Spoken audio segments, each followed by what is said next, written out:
समाज नेपालको विषयमा मैले यहाँ धेरै चर्चा त गर्नु पर्दैन। यद्यपि इन्जिनियर समाज नेपालले यो प्रोग्रेसिभ र नयाँ विचार बोकेका इन्जिनियर हाम्रा साथीहरूलाई हामीले एकताबद्ध गरेर देश र जनताको निम्ति हामीले एकताबद्ध गर्दै लाने सोचका साथ यो इन्जिनियर समाज नेपाल स्थापना भएको हो र यसले विविध समयमा प्राविधिक साथसाथै देशका विभिन्न मुद्दाहरूको विषयमा पनि छलफलहरू चलाउँदै आएको छ र यसै क्रममा यो हामीले यो कोभिडको समयमा यो साइबर सेक्युरिटीको इस्युलाई लिएर आज हामीले यो एउटा प्यानल डिस्कसन हामीले सुरु गरेका छौँ र आजको प्यानल डिस्कसनमा हामीसँग प्यानलिस्टहरू हुनुहुन्छ professor doctor Subarna Shakya sir हुनुहुन्छ, त्यसै गरिकन डाक्टर राजीव सुब्बा सर हुनुहुन्छ हामीसँग, उहाँ कम्युनिकेसन डाइरेक्टोरेटका डिआइजी सर पनि हुनुहुन्छ। त्यसै गरिकन एनआइटिसीका executive director Sunil Paudel sir हुनुहुन्छ र एडिबिएल कृषि विकास बैङ्कका हाम्रा network security lead expert Kumar Kudaseni sir पनि हामीसँग हुनुहुन्छ।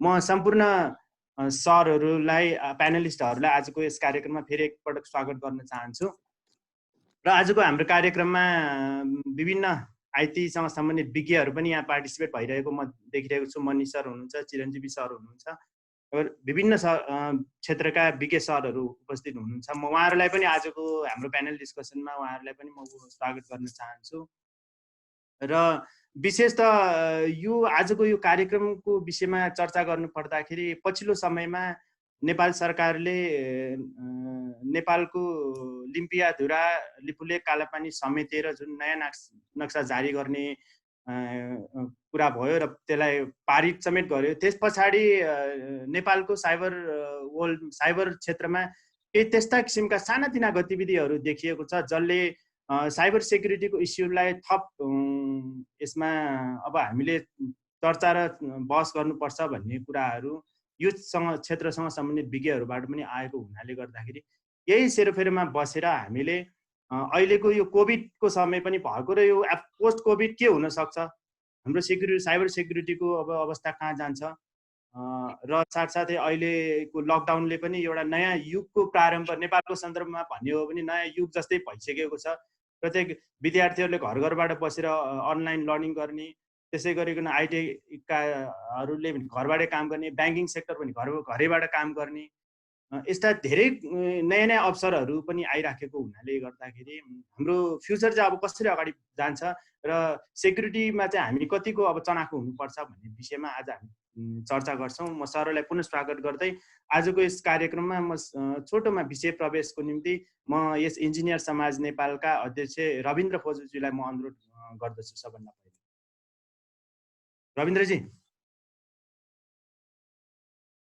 रविन्द्रजी तपाईँको हुन्छ। आजको हाम्रो cyber security Nepal challenges and opportunity विषयक यो भर्चुअल प्यानल डिस्कसनमा उपस्थित प्यानलिस्टहरू आदरणीय हाम्रो सुवर्ण Shakya sir, professor doctor Subarna Shakya sir, त्यसै गरी आदरणीय हाम्रो राजीव सुब्बा सर, कुमार सर, आदरणीय सुनिल सर, त्यसै गरी मैले मनिष सर देखिराखेको छु, मनिष सर, चिरञ्जीवी सर लगायत यो सेसनमा उपस्थित सम्पूर्ण साथीहरूमा इन्जिनियर समाजको तर्फबाट म स्वागत पनि गर्न चाहन्छु र हार्दिक अभिवादन पनि गर्न चाहन्छु सम्पूर्ण साथीहरूलाई। यो कोभिडको महामारीका कारण संसार एक आक्रान्त छ। ग्लोबल इकोनोमी लगायतका विभिन्न सेक्टरमा ठुलो असर परेको छ। अहिले संसारका धेरै देशहरूका मानिसहरू आज पनि बन्दाबन्दीमै छन्। कोभिड-19 का कारण उत्पन्न परिस्थितिले धेरै सेक्टरमा सहज बन्न सकिराखेको छैन, धेरै चुनौतीहरू सामना गर्दै अगाडि बढिराखेको छ। कोभिड-19 को पेन्डेमिकका कारण संसारका धेरै मानिसहरूले वर्क फ्रम होम मार्फत काम गर्नु परेका कारणले गर्दा साइबर सेक्युरिटी सञ्चालनमा अनेकौं चुनौतीहरू सामना गरिरहनु परेको छ। संसारभन्दै पेन्डेमिक पछाडि साइबर एट्याकका घटनाहरू धेरै बढ्न थालेको छ। International committee of red cross, त्यसै गरी फर्मर वर्ल्ड लिडरहरू, साइबर सेक्युरिटी एक्सपर्टहरू लगायतका 40 जनाले अहिले पछिल्लो क्रममा संयुक्त रूपमा हस्ताक्षर गर्दै यो हस्पिटल लगायतको health care the medical research सेन्टरहरूमा भइराखेको साइबर एट्याकका विषयमा बन्द गराउनको निमित्त वर्ल्डका सबै गभर्नमेन्टहरू चाहिँ एकबद्ध भएर चाहिँ लाग्नुपर्ने विषयमा उहाँहरूले अलि जोड दिनुभएको छ र उहाँहरूले ओपन एउटा लेटर लेख्नु भएको छ। सँगसँगै अहिले उहाँहरूको भनाइअनुसार अहिले नम्बर अफ ऱ्यान्सम एट्याक चाहिँ बढेको छ, विशेषतः हस्पिटल हेल्थ केयर सेन्टरहरूमा अर्गनाइजेसनहरूमा उनीहरूले टार्गेट गरिराखेको छ भन्ने छ। त्यसै गरी नेपालकैमा पनि पछिल्ला दिनहरूमा जब पेन्डेमिक सुरु भयो गभर्नमेन्ट अफिसको प्राइभेट अफिसका धेरै वेबसाइटहरू अहिले ह्याक भइराखेका घटनाहरू ह्याकरले ह्याक गरेको गतिविधिहरू बढ्दो छ। अझ त्यसभन्दा पनि गम्भीर कुरो त नेपालले लिम्पियाधुरा, लिपुलेक र कालापानी समेतको नक्सा जारी गरिसके पछाडि जुन इन्डियन ह्याकर र नेपाली ह्याकर बीच दुई देशबीचको अर्गनाइजेसनहरूको वेबसाइटहरू ह्याक गर्ने जुन एउटा प्रतिस्पर्धा चल्यो त्यसले साइबर सेक्युरिटी अब एउटा विशुद्ध टेक्निकल कुरो मात्र नभइकन त्यसले एउटा नेसनल सेक्युरिटीसँग जोडिएको सन्दर्भ बुझ्न गाह्रो भएको छैन। साइबर सेक्युरिटी एउटा अब नितान्त टेक्निकल कुरो मात्र नभइकन नेसनल सेक्युरिटीसँग जोडिएको विषय हो भन्ने कुरो चाहिँ प्रष्ट छ। युरोपियन युनियनले 2007 मा जब इस्टोनियामा का सबै जस्तो अर्गनाइजेसनहरू, त्यसै गरी बैंकहरू, पार्लियामेन्ट लगायतका अर्गनाइजेसनहरू, न्युजपेपर ब्रोडकास्ट अर्गनाइजेसनहरू सबैका वेबसाइटहरू चाहिँ मा साइबर अट्याक भइसके पछाडि अब युरोपियन युनियनले साइबर सेक्युरिटीको पोलिसीमा रिथिङ्क गर्नको निमित्त उनीहरूले व्यापक एउटा उनीहरूले छलफल चलाएर अहिले त्यो पछाडि उनीहरूले अलि व्यापकता त्यसमा अलि बढिरहेको चर्चा हामी पनि सुन्ने गरिराखेका छ। हामीले अहिले पत्र पत्रिकामा अर्थात् हाम्रो न्युज लेटरहरूमा हामीले हेर्दै गरेका छौँ। अब भनिन्छ एउटा इतिहास दोहोरिन्छ फरक ढङ्गले भन्ने कुरो भनिन्छ। इस्टोनियामा जब 2007 मा भए जस्तै यदि त्यस्तै ढङ्गको एट्याक चाहिँ नेपालमा भयो भने हामी कति तयार छौँ, हामी त्यसलाई कसरी कोप अप गर्न सक्छौँ भन्ने विषय चाहिँ एउटा एकदमै अहम प्रश्नको रूपमा चाहिँ अगाडि आएको छ।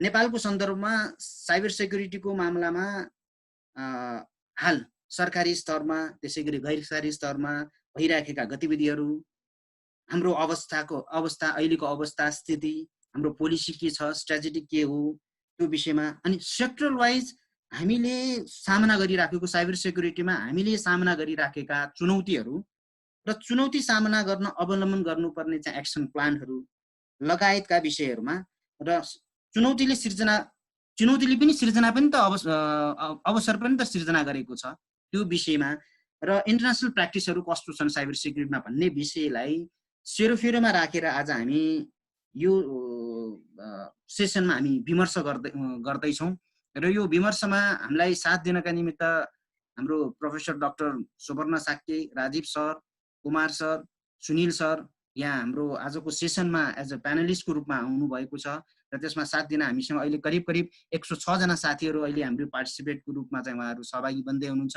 हामीले यो सेसनलाई इन्जिनियर समाजको फेसबुक पेजबाट पनि हामीले अहिले लाइभ दिइराखेका छौँ, लाइभ पनि भइराखेको छ। चिरञ्जीवी सरले पनि लाइभ आफ्नो माध्यमबाट उहाँले चाहिँ लाइभ दिँदै हुनुहुन्छ र यसलाई विलम्ब नगरिकन हामी यो सेसनलाई अगाडि बढाउनको निमित्त म मोडरेटर हाम्रो अमोद उल्लक सरलाई फेरि एकपटक अनुरोध गर्न चाहन्छु र सम्पूर्ण साथीहरूलाई फेरि एकपटक म स्वागत गर्न चाहन्छु। धन्यवाद। धन्यवाद रविन्द्रजी। रविन्द्रजीले विषय उठानको क्रममा यो साइबर सेक्युरिटी अथवा यो चुनौतीलाई अब हाम्रो नितान्त टेक्निकल विषय मात्र होइन, यो त नेसनल इस्युसँग नेसनल इन्ट्रेस्टसँग पनि जोडिएर आउँछ भन्ने कुराहरू उहाँले राख्नुभयो।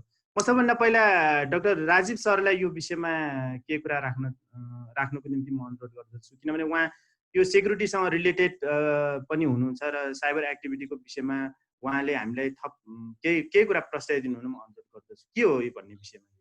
हजुरलाई धन्यवाद अमोदजी, रविन्द्रजीलाई पनि धन्यवाद यो फोरम मलाई प्रोभाइड गर्नुभयो होइन। इन्जिनियरिङ समाज नेपाल मलाई थाहा थिएन, खुसी पनि लाग्यो साथीहरू एक्टिभली काम गरिराख्नु भएको छ। मैले विलम्ब गर्न चाहिनँ, खास गरिकन साइबर सेक्युरिटीका सवालका मुद्दाहरू अब अहिलेको सिचुएसनमा अझ बढी प्रखर रूपमा माथि आएको जस्तो मलाई लाग्छ।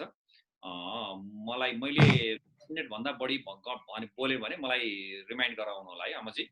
खास गरिकन हाम्रो नेपालको कन्टेक्स्टमा के छ भन्नु होला भने एकातिर हामीले आइसिटी इन्भेस्टमेन्टमा जुन लगानी गरिरहेका छौँ, एक्सपोर्ट गरिरहेका छौँ, त्यो चाहिँ इम्पोर्ट गरिरहेका छौँ, सरी हामीले जति इम्पोर्ट गरिरहेका छौँ त्यसको डेटा हेर्नुहुन्छ भने करिब करिब 2017 मा एउटा वर्ल्ड ब्याङ्कको रिपोर्टमा 66 अर्ब रुपियाँ आइसिटी सेक्टरमा लगानी भएको देखिन्छ। त्यो भनेको 5.2% रहेछ। त्यो भनेको ठुलै अमाउन्ट हो, सानो अमाउन्ट होइन त्यो। अब त्यो कन्टेक्स्टमा अनि त्यो यतातिर टेक्नोलोजी त्यसरी इन्भेस्टमेन्ट भइरहेछ, खर्च भइरहेछ भने त्यसमा आवश्यक पर्ने सुरक्षाको प्रावधान के छ त भनेर रिसर्च गर्दाखेरि हामीले के पाउँछौँ भने हाम्रो सेक्युरिटी, सूचना सेक्युरिटी, साइबर सेक्युरिटी, के अरे यो क्रिटिकल इन्फ्रास्ट्रक्चर सेक्युरिटीमा हाम्रो लगानी एकदमै मिनिमम छ। कति लगानी छ त्यो थाहा मेजर गर्न सक्ने हामीसित कुनै इन्डिकेटरहरू छैन। तर जस्तो वर्ल्ड ब्याङ्कको रिपोर्ट हेर्नुहुन्छ भने हामी 0.29 लेभलमा छौँ, जबकि हाइएस्ट सिङ्गापुरको 0.8 छ। आइटियुको हेर्नुहुन्छ भने हामी करिब करिब 140 मा छौँ भने वर्ल्ड इकोनोमिक फोरमले हामीलाई 106 स्थानमा राखेको छ। विभिन्न संस्थाहरूले गरेको विभिन्न हेर्नुहुन्छ भने पनि हामी तलबाट 20-30 को लेभलमा मात्रै छौँ, 40 बढीमा 40 होला। हाम्रो स्ट्रङ पोइन्ट भनेको गभर्नेन्स हो। ई गभर्नेन्स चाहिँ हाम्रो स्ट्रङ मानिन्छ र लोकल सर्टको उपस्थिति हाम्रोमा बलियो मानिन्छ। तर अरू जुन कुराहरू छन्, खास गरिकन लेजिस्लेसनका कुराहरू छन्, क्रिटिकल इन्फ्रास्ट्रक्चरको लागि गभर्नेन्सका कुराहरू छन्, त्यसमा चाहिँ हाम्रो विकनेसेस देखिन्छ। र त्यति मात्र होइन कि level of commitment to do that त्यो पनि विक देखिन्छ। त्यो भनेको कस्तो भने साइबर सेक्युरिटी पोलिसी निर्माण गर्यो नेपाली दूरसञ्चार प्राधिकरणले 2016 मा, अहिलेसम्म त्यो मन्त्रालयको दराजमा थन्केर बसेको अवस्था छ। भनेको हाम्रो commitment toward cyber security is very poor. त्यसकारण यो हामीसँग एउटा डिलेमाको सिचुएसन छ। एकातिर साइबर सेक्युरिटी, साइबर इन्भेस्टमेन्टमा हाम्रो इन्भेस्टमेन्ट बढ्दै गएको अवस्था छ भने अर्कोतिर सेक्युरिटी तर्फ दुईटा कुरा, एउटा लगानी कम, दोस्रो इन्भेस्टमेन्ट पनि कम। लगानी कम भनेको के पनि देखिन्छ भने हाम्रो केपेबिलिटी पनि कमजोर देखिन्छ नि त। हाम्रो चाहिँ प्रोफेसनल साथीहरू, इन्जिनियर साथीहरू, नेटवर्कमा काम गर्ने साथीहरूसँग नयाँ प्रविधिका प्रावधानहरू, नयाँ प्रविधिको ज्ञान नभएपछि उहाँहरूले त्यो कसरी चाहिँ त्यसलाई कोप गर्नुहुन्छ त्यो पनि च्यालेन्जिङ विषय छ। अब कम्प्युटर सेक्युरिटी र थ्रेटका कुरा गर्दा खास गरिकन हामीले के बुझ्नुपर्छ भने as a engineer, computer engineer, electronics engineer हामी सबैलाई थाहा छ कतिपय सेक्युरिटी भनरेबिलिटी हामी प्रश्नसँग बुझ्छौँ। तर जुन कुरा हामी बुझाइराख्छौँ त्यो पनि हामी तयार छैनौँ। तर थ्रेट कहाँनिर छ भन्नु होला भने जुन कुरा हामी बुझाइराख्नै सक्दैनौँ त्यसको एन्टिडोट पनि छैन, त्यसको हामीलाई केही पनि जानकारी छैन। जो ब्ल्याक स्वान भन्छ क्या, त्यो ब्ल्याक स्वान भन्छ, जिरो डे एक्सप्लोइट अथवा जिरो डे भनरेबिलिटी। त्यसको लागि हामीले के गर्ने त भन्दा इन्फर्मेसन सेयरिङ गर्ने हो। अब हामी इन्फर्मेसन सेयरिङ पनि गर्दैनौँ। अहिलेसम्म साइबर इन्सिडेन्टका कति घटना भए भनेर हामीले सम्बन्धित निकायमा सोध्यौँ भने बढीमा भन्यो भने 40 वटा घटना भए भन्नु होला। मलाई लाग्छ त्योभन्दा डबल ट्रिपल छ। साइबर क्राइमका घटनाहरू दिनमा 6 वटा रिपोर्टेड हुन्छ, मलाई लाग्छ त्योभन्दा डबल ट्रिपल छ। कति इन्सिडेन्टहरू रिपोर्ट बिना रिपोर्ट नै बाहिर आउँदैन, हामीलाई अब इन्फर्मल्ली जानकारी हुन्छ, लौ न हेल्प गरिदिनु पर्यो भन्नुहुन्छ, हामी इन्फर्मल्ली हेल्प गरेर आउँछौँ। भनेपछि हाम्रो स्थिति यो भएको हुनाले हामीले एउटा गम्भीर रूपमा सोच्नुपर्ने अवस्था के छ भने अघि रविन्द्रजीले पनि भन्नुभयो, तपाईँले पनि भन्नुभयो, अबको कन्टेक्स्टमा साइबर सुरक्षाका सवालहरू कम्प्युटर सेक्युरिटी अथवा सूचना सेक्युरिटीसँग मात्र आबद्ध छैन। यो राष्ट्रिय सवालका मुद्दा हुन्, राष्ट्रिय सुरक्षाका सवालका मुद्दा हुन् भएको हुनाले हामीसित के छ भन्ने कुराहरूमा एकचोटि केलाउनु पर्ने अवस्था छ। अघि रविन्द्रजीले इस्टोनियाको कुरा गर्नुभयो। इस्टोनियामा भएका घटना, जर्जियामा भएका घटना, इरानमा भएका घटनाहरू प्रोमिनेन्ट के 3 मेजर घटनाहरू हुन्।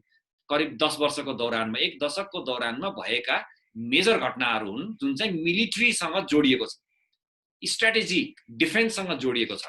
डिफेन्ससँग नजोडिएको बिजनेसका कुराहरू त थुप्रै छन्। सोनी इन्टरटेनमेन्टमा एट्याक भयो, माइक्रोसफ्टमा एट्याक भयो, ऱ्यान्समवेयरका कुराहरू छन् भने त्यो बिजनेस एक्टिभिटीसँग रिलेटेड छ। अर्को डिफेन्ससँग रिलेटेड छ। हाम्रो डाटा प्राइभेसी ब्रिचका इन्सिडेन्टहरू पनि छन् जुन हामीले अहिले भर्खरै देख्यौँ। आज भर्खर पनि आइसिटी फ्रेममा मैले पढिरहेको थिएँ, मिड वेस्टर्न युनिभर्सिटीको वेबसाइट ह्याक भयो। अब कतिपय साथीहरूको भनाइ के छ भने वेबसाइट ह्याक भयो त के भयो भन्नुहुन्छ।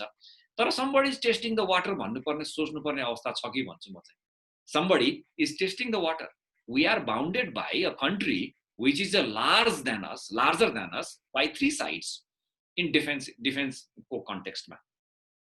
जसको ICT प्रोफेसनलहरु संसार प्रसिद्ध छन्.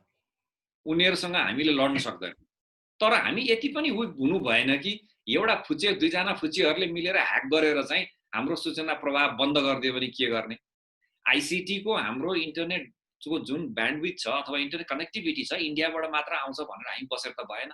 हामीले वैकल्पिक पनि खोज्नु पर्यो भने देखिन्छ. किन जति पनि साइबर डिफेन्सका कुराहरु हुन्छन् त्यो जोडिन्छ. अबको लडाई भनेको साइबर बिट्स एन्ड बाइट्सबाट हुने हो, गोलीबाट होइन. हामीले त्यो घटना देखिसक्यौं. अब इन्डियाकै कुरा गर्नुहुन्छ भने मैले पढेको कुरा बीजेपी को आईटी सेल छ रे. त्यसले आईटी सेलले नै एक किसिमको चाहिँ त्यहाँ उ गर्छ, यो के रे इन्फर्मेसनहरु म्यानेज गर्छ भनेपछि उनीहरुले त्यो लेभलमा सोचिरहेछ.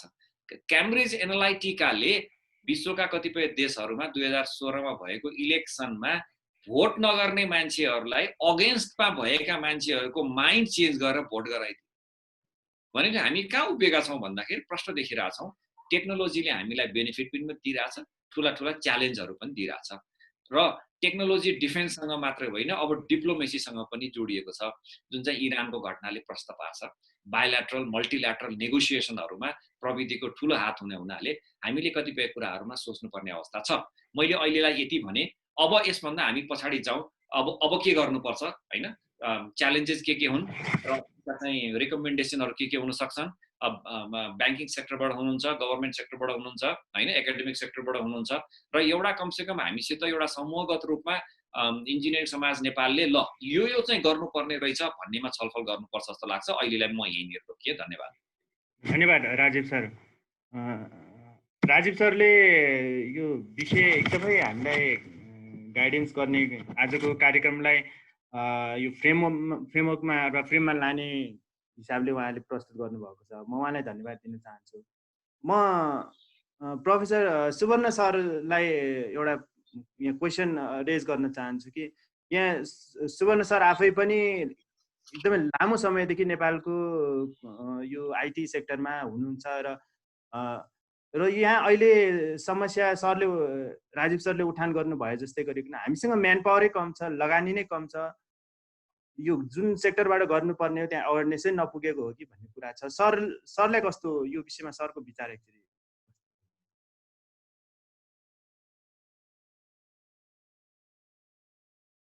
सरको म्युट भइरहेछ. हजुर सर.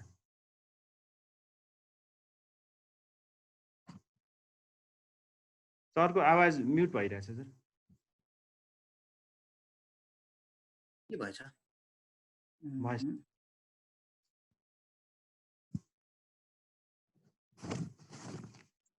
त्यो कन्ट्रोल गरिरहेछ के कन्ट्रोल अन अफ एक्सेस दिइराख न. ओके ठीक छ. एक्सेस दिइराछ सर. हुन्छ सर. सरको बल्ल भयो. ठीक छ. अब एकाडेमिक इन्स्टिट्युसनमा को तरिकाले म एकाडेमिक फिल्डबाट आएको हुनाले हैन, मेन कुरा के छ भन्दाखेरि ह्युमन रिसोर्सेसहरु यो फिल्डमा नेपालमा पर्याप्त रूपमा नभएको कुरा त कन्फर्मै हो हैन. किनभने रिसर्च बेसमा यसको खालको रिसर्चहरु गर्ने संस्था पनि छैन. बल्ल अब एउटा नेपालमा एउटा संस्था जन्मियो हैन, cyber security research and innovation centre. उसले चाहिँ फर्स्टै हो त्यो संस्था. त्यसले चाहिँ अब यो विषयमा रिसर्चहरु गर्नुपर्ने हुन्छ. म भर्खर यसमा चाहिँ प्रेसिडेन्टको भूमिका पनि निभाइरहेको छु. र नेपालमा चाहिँ साइबर सेक्युरिटीको रिसर्च गर्ने संस्थाहरू एकदमै कम छ. किनभने कुनै पनि कुरा भनेको एकाडेमिक इन्स्टिट्युसनबाट रिसर्च हुनुपर्छ. रिसर्चलाई नै इन्डस्ट्रीबाट पछि इन्डस्ट्रीले त्यसलाई चाहिँ एप्लिकेसनहरु बनाउने, त्यसलाई चाहिँ इम्प्लिमेन्टेसनहरु गराउने जति पनि कुराहरु संसारमा मैले देखेको चाहिँ एकाडेमिक इन्स्टिट्युसनबाटै आउने कुराहरु. त्यसकारण चाहिँ यसमा अब रिसर्च गर्नेको कमी कमजोरी छ हाम्रो. किनभने त्यस्तो खालको मास्टर डिग्री पनि अहिले र मास्टर पीएचडी पनि त्यस्तो खालको हाम्रो कहाँ सुरु भएको पनि छैन. एउटा त्यो पनि हो. र ह्युमन रिसोर्सको हिसाबले हेर्दाखेरि ठिकै हो.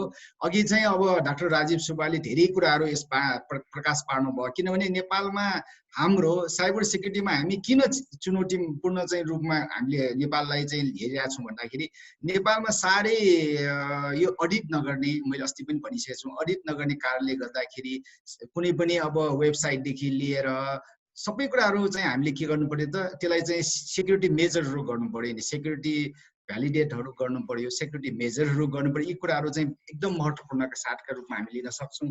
र नेपालमा चाहिँ यो क्राइम र एट्याक हुनेहरू धेरै जसो हामीले देखेको कुरा म सारांश चाहिँ यसो प्रकाश पार्न चाहन्छु होइन।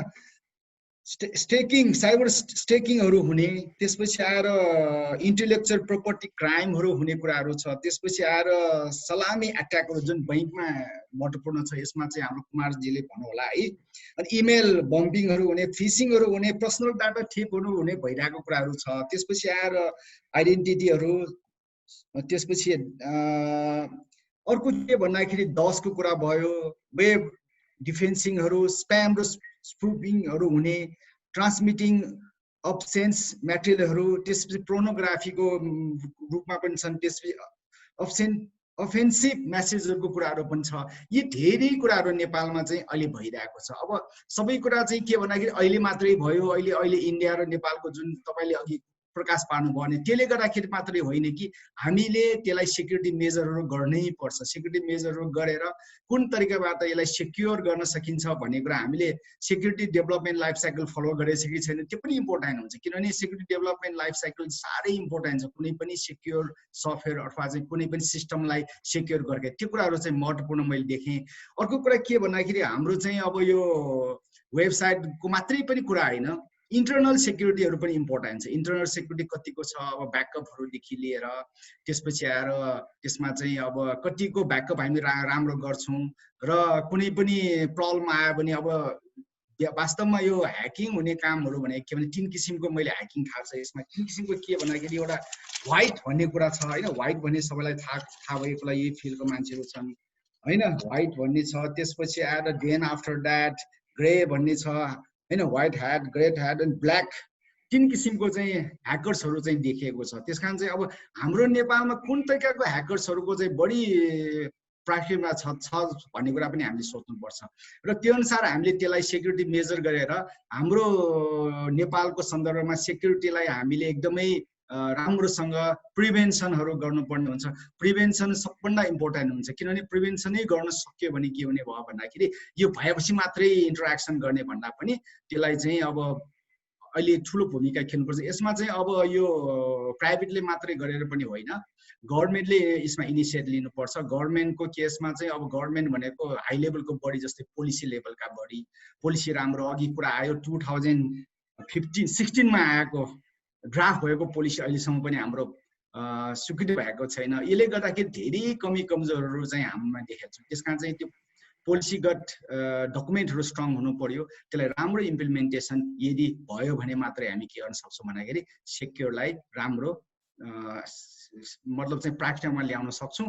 र मैले यो चाहिँ जनरल कुरा भने, तर हाम्रो ह्युमन रिसोर्सहरू त्यसको लागि अति नै आवश्यक हुन्छ। ह्युमन रिसोर्स डेभलप गर्ने र ह्युमन रिसोर्सलाई ट्रेन गराउने, ह्युमन रिसोर्सलाई मेन त ह्युमन रिसोर्स नै स्ट्रङ हुनु पर्यो नि। किनभने यो एप्लिकेसन बनाउने, यसलाई चाहिँ रोक्ने अथवा चाहिँ जे गर्ने सबै कुराहरू के ह्युमन रिसोर्सले नै गर्ने हो। त्यस कारण त्यस्तो खालको ह्युमन रिसोर्सेस युनिभर्सिटीमा कलेजहरूमा डेभलप हुनु अति नै आवश्यक छ। ल म अहिले यति नै भने है त। धन्यवाद सुवर्ण सर। यो ह्युमन रिसोर्सको विषयमा कुरा आयो, म सुनिल सरलाई यो केही कुरा सोध्न चाहन्छु। Sunil sir, hello Sunil sir लाइनमा हुनुहुन्छ? हेलो सुनिल सर, यो यहाँ ह्युमन रिसोर्सको कुराहरू आयो होइन। अब सुनिल सर एउटा महत्त्वपूर्ण स्थानमा बसेर आफ्नो भूमिका निभाउँदै हुनुहुन्छ। विशेष गरिकन यो अहिले गभर्मेन्टको डाटा सेन्टर एनआइटिसीकै एक्जिक्युटिभ डाइरेक्टरको रूपमा यहाँ हुनुहुन्छ भनेपछि के हामीसँग साँच्चीकै ह्युमन रिसोर्स कमी भएर नै यो गभर्मेन्टको सानोतिनो वेबसाइटहरू ह्याक हुने अथवा सानोतिनो यस्तो किसिमको वेबसाइटहरू डिफेसमेन्ट हुने भएको हो त? के भएर हो सर? हामीसँग ह्युमन रिसोर्स नभएर हो कि गभर्मेन्टसँग? हजुर अमरजी धन्यवाद। सर्वप्रथम त यस इन्जिनियरिङ समाज नेपालले आयोजना गरेको कार्यक्रममा सुनिराखेको छ? सुनिरहेको छ। मलाई यो पार्टिसिपेन्ट रूपमा बोलाएर बोल्ने मौका दिनुको धन्यवाद ज्ञापन गर्दछु।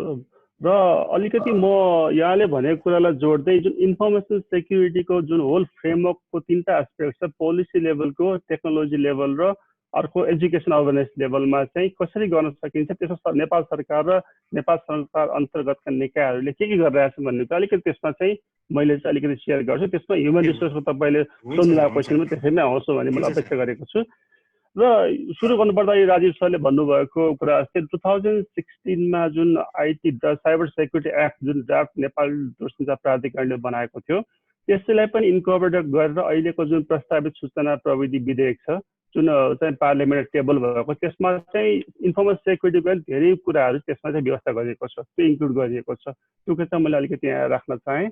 र त्यसको साथसाथै अहिले हाम्रो गत आर्थिक वर्षमा नेपाल सरकारले डिजिटल नेपाल फ्रेमवर्क पनि हाम्रो एउटा पास गरेको छ र डिजिटल नेपाल फ्रेमवर्कमा विभिन्न 8वटा क्षेत्रमध्ये डिजिटल फाउन्डेसनमा इन्फर्मेसन सेक्युरिटीलाई one of the best digital based इन्फ्रास्ट्रक्चरको रूपमा जुन हाम्रो चाहिँ सूचना प्रविधिको विभिन्न एस्पेक्टहरू छ त्यसलाई विकास गर्नको लागि त्यो इन्फर्मेसन सेक्युरिटीलाई पनि विशेष ध्यान दिनुपर्छ भने एउटा चाहिँ त्यसको एउटा एरियाको रूपमा चाहिँ उल्लेख गरिएको पनि हामीले पाउँछौँ। र यो वर्षको वार्षिक बजेटमा पनि साइबर सुरक्षा जोखिमको पहिचान, असर न्यूनीकरण र आकस्मिक साइबर सुरक्षा छरितो र भरपर्दो बनाउन साइबर फोरेन्सिक ल्याबको स्तरोन्नति गर्ने कुरा। सो अहिले राजीव सरले भन्नुभएको थियो जुन हाम्रो साइबर क्राइमहरूको कुरामा इन्भेस्टिगेसन गर्ने कुराहरू छ, हाम्रो विभिन्न अर्गनाइजेसन स्थापनाहरूको साइबर ल्याब छ त्यसको स्ट्रेथनिङ गर्ने कुरा पनि यसपालिको बजेटमा उल्लेख भएको छ। त्यसको साथसाथै सेपरेट डेडिकेटेड साइबर सेक्युरिटी सेन्टरको स्थापनाको लागि सम्भाव्यता अध्ययन गर्ने कुरा पनि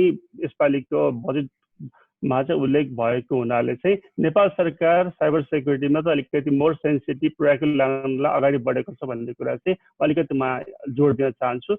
यसका साथसाथै पोलिसी लेभलमा भन्नुपर्दाखेरि सबभन्दा महत्त्वपूर्ण नेपाल सरकारले गरेको चाहिँ सूचना प्रविधि आकस्मिक सहायता समूह सञ्चालन तथा व्यवस्थापन निर्देशिका 2065 जुन हामीले 2075 जुन आइटी इमर्जेन्सी रेस्पोन्स टिमको कन्सेप्ट त्यसको लागि निर्देशिका जारी गरेर नेसनल लेभलमा एउटा एनपीको आइटीईआरटी नै गठन भइसकेको छ र त्यसले चाहिँ अहिले चाहिँ विभिन्न त्यसमा चाहिँ विभिन्न स्टेक होल्डर हुनुहुन्छ, गभर्मेन्टको स्टेक होल्डर र जुन निजी क्षेत्रबाट एक्सपर्ट साइबर सेक्युरिटी एक्सपर्ट पनि त्यहाँ इन्क्लुड हुनुहुन्छ।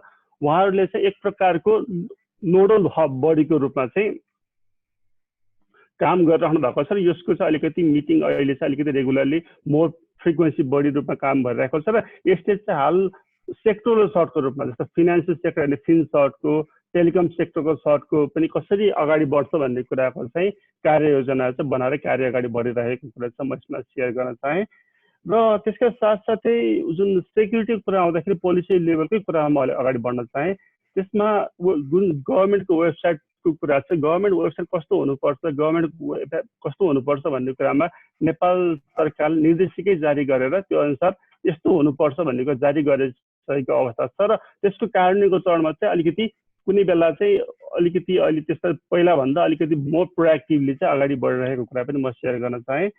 यसका साथसाथै अर्को जुन एप्लिकेसन डेभलप भएको छ त्यसमा पनि जुन हाम्रो अहिले गभर्मेन्ट इन्टरप्राइज आर्किटेक्चर र नेपाल ई गभर्मेन्ट इन्टरअपरेटिभ फ्रेमवर्क जुन भनेको हाम्रो सफ्टवेयर डेभलपमेन्ट चाहिँ इन्टरअपरेबल सफ्टवेयर एउटा निकायले बनाएको सफ्टवेयर अर्को निकायले डेटा चाहिँ अर्को निकायले प्रयोग गर्न सक्ने बनाउनको लागि चाहिँ दुईटा निकायको इन्टरप्राइज एप्लिकेसन बिच हुनुपर्ने जो इन्टरअपरेबिलिटी छ त्यसलाई इन्स्योर गर्नको लागि र सेक्युरिटीलाई पनि हामीले एस्योरेन्स गर्नको लागि जिएर र एनइजिएफ एडियर भएको कम्प्लाइ भएको एप्लिकेसन मात्रै होस्ट गर्ने पनि एउटा पोलिसी आएको छ। त्यसको अडिट चाहिँ हाम्रो सूचना प्रविधि विभागले गर्छ। त्यसरी हामीले सेक्युरिटीमा चाहिँ पोलिसी वाइज पनि अलिकति अगाडि बढाइराखेको कुरा चाहिँ मैले निवेदन गर्न चाहेँ। त्यसका साथसाथै इन्स्टिट्युसनल एरेन्जमेन्टमा यहाँलाई विदित पहिला जुन अहिले सञ्चार तथा सूचना प्रविधि मन्त्रालयमा आइसिटीको सम्पूर्ण पोर्टफोलियो आइसकेपछि मोर हार्मोनाइज वेमा चाहिँ आइसिटीको पोलिसी अगाडि बढिरहेको छ। यसमा चाहिँ जुन दूरसञ्चार मानकीकरण नियन्त्रण कार्यालय र राष्ट्रिय सूचना प्रविधि केन्द्र जुन मुख्य जुन आइटीका इम्प्लिमेन्टिङ बडीहरू सबैले मिलेर नै अगाडि चाहिँ काम बढाउन खोजिरहेका छौँ। र यसको साथसाथै अलिकति टेक्नोलोजीको कुरा पनि आयो अगाडि। अब राजेश सरले सुवर्ण सरले भन्नुभएको जस्तै अलिकति हामी टेक्निकली कम्पिटिसन बढाउनु पर्छ, टेक्निकल क्यापेबिलिटी नि बढाउनु पर्छ भन्ने कुरामा चाहिँ जुन एनआइटिसीमा जुन हामीका होस्ट हुन्छ सर्भिसहरू त्यसमा चाहिँ हामीले मल्टिलेभलको सेक्युरिटीहरू चाहिँ प्रोभाइड गर्छौँ। जस्तै हामीका होस्ट भएको सर्भर नेटवर्कहरूलाई चाहिँ हामीले जुन मोर हार्डनिङ गर्ने डिफेन्सिभ लेयर डिफेन्सको रूपमा चाहिँ अलिकति सेक्योर गर्ने कुरा गर्छौँ र हामीले कति जुन अरू निकायहरूले बनाएको एप्लिकेसन्सहरू पनि कति कुराहरू चाहिँ सेन्ट्रल लेभल क्रिटिकलहरू चाहिँ अलिकति अडिट अलिक मोर स्क्रुटिङ भएको थियो पहिला। कुनै अलिकति गाउँपालिका अलिकति कम्पेरिटिभली लेस प्रायोरिटी वेबसाइटहरूको अलिकति मोर अडिटिङमा चाहिँ अलिकति ल्याप्स भएको हो कि जस्तो लागेर चाहिँ हाल चाहिँ अब सूचना प्रविधि विभागले आइटी अडिट गरिसकेपछि मात्रै होस्ट गर्ने चाहिँ कुराहरू चाहिँ अलिक अगाडि बढिरहेको छ। त्यो अनिवार्य रूपमा लागू भएपछि चाहिँ जुन अहिले होस्टिङमा अलिकति देखिएको जुन सेक्युरिटीको कुरा अलिक विकनेस देखिएको छ त्यो पनि अलिकति कमी हुन्छ भन्ने कुरा चाहिँ हामीले अपेक्षा लिएका छौँ। र त्यसको साथसाथै अहिले नेपाल सरकारले जुन अहिले मैले उल्लेख गरेँ सूचना प्रविधि आकस्मिक सहायता समूह सञ्चालन तथा व्यवस्थापन निर्देशिकाले चाहिँ एउटा राष्ट्रिय साइबर अनुगमन केन्द्र गठनको कुरा गरेको थियो। त्यो साइबर सेक्युरिटी अपरेसन सेन्टर गठन भइसकेर हाल सञ्चालनमा रहेको छ र यस वर्ष चाहिँ त्यसको पनि अलिक स्तरोन्नति गरिएको छ। यो अपग्रेडेसनले के गर्छ भन्दा त्यसमा विभिन्न प्रकारको उपकरणहरू जस्तै सिम डिभाइस भन्छ हामीले, अलिकति विभिन्न खालको मोर सेक्युरिटी रिलेटेड डिभाइसहरू राखेर चाहिँ हाम्रो अलिकति सेक्युरिटी अवेरनेस रियल टाइम प्रिपेयरनेसको कुरा अहिले उल्लेख भएको थियो। मोर प्रोएक्टिभली अलिकति एनालाइसिस गरेर सेक्युरिटी थ्रेटहरू के छ त भन्ने कुराहरू मोनिटरिङ गर्ने कामहरू पनि सेक्युरिटी अपरेसन सेन्टरले हाल गरिरहेको छ। यसका साथसाथै अब अमरजीलाई भन्नुभएको प्रश्नतिर म जान चाहन्छु। सेक्युरिटीको अर्को पाटो भनेको एजुकेसन अवेरनेस हो। त्यो भनेको फर्स्ट लाइन अफ डिफेन्स भनेको युजर्स हो। युजरले पनि कति कुराहरू अलिकति ध्यान पुऱ्याएर जुन साइबर सेक्युरिटी साइबर हाइजिन भन्छ हामी अलिकति सेक्युरिटीमा ध्यान दिएर चलाउनु भयो भने केही हदसम्म चाहिँ सेक्युरिटीलाई चाहिँ हामीले अलिकति इन्हान्स गर्न सक्छौँ। त्यसको साथसाथै जुन हाम्रो आइटी म्यान पावर जो सरकारमा हुनुहुन्छ उहाँहरूको पनि अलिकति एक्सपर्टिज बढाउनको लागि, किनकि साइबर सेक्युरिटी भनेको एकचोटि गरेर हुने कन्टिन्युस प्रोसेस इभल्भिङ च्यालेन्जहरू थ्रेट्सहरू हरेक दिन नयाँ नयाँ आउँछ। त्यसको लागि चाहिँ हाम्रो इन्जिनियर साथीहरू हाम्रो आइटी प्रोफेसनल सरकारमा काम गर्नुहुन्छ उहाँहरूलाई पनि अलिकति मोर ट्रेनिङ र उहाँलाई मोर त्यसको बारेमा फेमुलाइज गराउनु पनि पर्छ। त्यो कुरा भइरहेको पनि छ र यसका साथसाथै बाहिरको एक्सपर्टहरूको हेल्प पनि लिनुपर्छ। जुन नेपालमा प्रोफेसनल आइटी कम्पनी अहिले आइटी सेक्युरिटी कम्पनीहरू पनि छ, एक्सपर्टहरू पनि हुनुहुन्छ प्राइभेट सेक्टरमा, उहाँहरूको इन्भल्भमेन्ट कति कुराहरूमा जुन आइटी भिएपिटी गर्नको लागि अनि त्यस आइटी आइएस अडिट गर्नको लागि र त्यो लेभलको ट्रेनिङ दिनको लागि उहाँहरूको इन्भल्भमेन्ट भएको छ। त्यसको साथसाथै अर्को इम्पोर्टेन्ट कुरा चाहिँ भएको इन्फर्मेसनको डिसेमिनेसन गरेर इन्फर्मेसनहरूको कोअर्डिनेसन सेयरिङ गर्ने कुरामा अलिकति राजेशले उठाउनु भएको कुरामा पनि म एकदम सहमत छु। त्यो जुन हाम्रो अहिलेको सेक्युरिटी अपरेसन सेन्टर छ त्यसले चाहिँ अलिकति भएको इन्फर्मेसनहरू चाहिँ विभिन्न सरकारी त्यसको वान अफ रेस्पोन्सिबिलिटी भनेको विभिन्न सरकारी निकायहरू रूपमा चाहिँ कि थ्रेट देखियो भने चाहिँ उहाँहरूले इन्फर्मेसन डिसेमिनेसन गर्ने कुरा हो। त्यो कुराहरू चाहिँ अलिकति सुरुको स्टेजबाट गरेर इभल्भिङ गरेर अलिकति भइरहेको कुरा चाहिँ म यहाँ अवगत गराउन चाहन्छु। हाललाई चाहिँ मेरो अलिकति अहिलेको कुरा यति हो। हजुर सुनिल सर, मैले थप एउटा सरलाई जिज्ञासा राख्न खोजेँ होइन। अहिले गभर्मेन्ट वेबसाइटहरू विशेष त अब जिआइडिसीमा होस्टेड छ होइन। हजुर हजुर। त्यो वेबसाइटहरू चाहिँ सुरक्षित छन् भनेर हामीले कसरी एस्योर गर्न सक्छौँ सर? यस्तो छ, म तपाईँ दुईवटा कुरामा एकदम समसामयिकै प्रश्न सोध्नुभयो। यसमा म दुईवटा कुरा भन्न चाहेँ। एउटा हामी कहाँ होस्टिङ दुई प्रकारले हुन्छ। एउटा होस्टिङमा चाहिँ हामीले आफ्नै सर्भरमा उहाँहरूको वेबसाइट मात्रै हाम्रो आफ्नै वेब होस्टिङ इन्फ्रास्ट्रक्चर होस्टिङ गर्छौँ। त्यसमा चाहिँ एप्लिकेसन लेभलको प्याचिङदेखि लिएर सेक्युरिटी कुरा हामी गर्छौँ। उहाँहरूको सफ्टवेयरको जुन वेबसाइट मात्रै उहाँहरूले हेर्नुहुन्छ। र अर्को कुरामा चाहिँ हामीले जुन भर्चुअल प्राइभेट सर्भर दिन्छौँ, भिपिएस भन्छौँ हामी, त्यो private server cloud server space दिँदाखेरि हामीले के गर्छौँ भन्दा नेटवर्क लेभल र त्यो सर्भरको स्पेसिङको प्रोभाइड गर्छौँ। त्यसभित्र ओएस स्ट्याकदेखि लिएर एप्लिकेसन लेभलको सम्बन्धित निकायले गर्नुहुन्छ। र जुनमा चाहिँ हामीले आफै होस्ट गरेका छौँ त्यसमा मोर प्रोएक्टिभली मोर, किनकि त्यसमा हाम्रो इनडेप्थ पहुँच पनि हुन्छ। त्यो हामीले रेगुलर मोनिटरिङ गरेका छौँ। र अरू होस्टिङ भएकोमा पनि कुनै समस्या देखियो भने चाहिँ सम्बन्धित निकायहरूलाई चाहिँ यस्तो भनेर हामीले एडभाइजरी गरेर उहाँहरूसँगै कोलाबोरेसनमा उहाँले सक्नुभयो भने हामीले नै उहाँलाई अलिकति सपोर्ट गरेर चाहिँ त्यसलाई चाहिँ मिटिगेट गर्ने प्रयास गरिरहेका छौँ। र अहिले चाहिँ म के विश्वास दिलाउन चाहन्छु भन्दा अहिले जुन यो लकडाउन बन्दाबन्दीको अवस्थामा चाहिँ गभर्मेन्टको आइटी सर्भिसेसहरू झन् घरमा बसेर झन् बढी युज भएको हुनाले च्यालेन्ज जुन डिपेन्डेन्सी बढेको छ, च्यालेन्ज पनि बढेको हुनाले चाहिँ हामीले सेक्युरिटीको मेकानिजमहरू अलिकति मोर हार्डनिङ पनि गरेका छौँ। उदाहरणको लागि कति वेबसाइटहरूको वेब सर्भिसहरूको हामीले जियो लोकेसनलाई हामीले रेस्ट्रिक्ट गरेका छौँ। आइपी एड्रेसहरू ब्लक गरेका, कति कुराहरू ब्लक गरिएको छ जहाँबाट अलिकति थ्रेट आउँछ भन्ने कुराहरू, कति ठाउँबाट जुन नर्मली जुन हाम्रो साइबर सेक्युरिटीमा गर्नुपर्ने कुराहरू, हाम्रो server system IT infrastructure hardening गर्नुपर्ने कुराहरूको जुन विभिन्न सुरक्षा उपाय अवलम्बन गर्नुपर्छ त्यो कुराहरू चाहिँ हामीले क्रमशः गरिराखेका पनि छौँ। र एउटा कुरा के पनि बुझ्नुपर्छ भन्दा अमरजी, यो सेक्युरिटी र एक्सेसिबिलिटी भनेको दुईटा भनेको सँगसँगै चल्दैन। हामीले राइट ब्यालेन्स राख्नुपर्छ। सेक्युरिटी इन्स्योर भन्ने बित्तिकै सबभन्दा सेक्युर भनेको के हुन्छ भन्दाखेरि हामी नेटमा कनेक्ट भएन त सबभन्दा सेक्युर हुन्छ, त्यो हाम्रो अप्सन त होइन।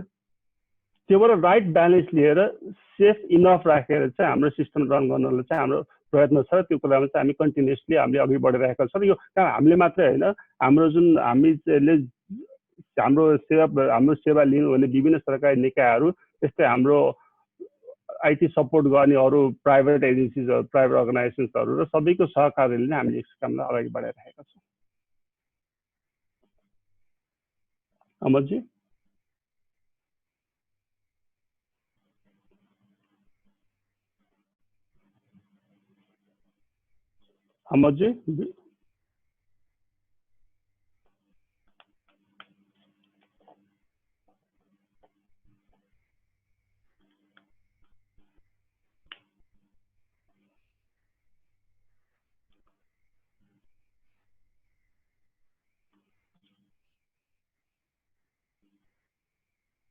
हाम्रो मोडरेटर जो कता जानुभयो अमरजी?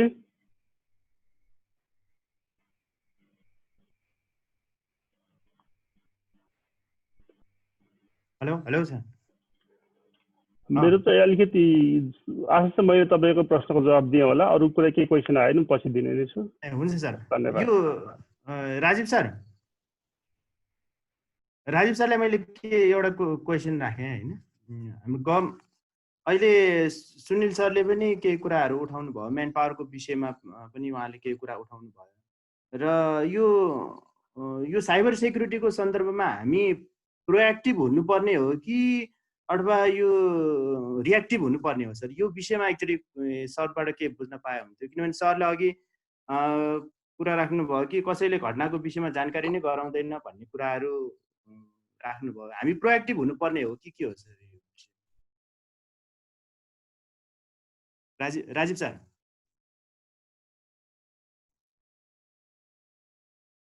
अनम्युट भएन सर, सरको अनम्युट भएन।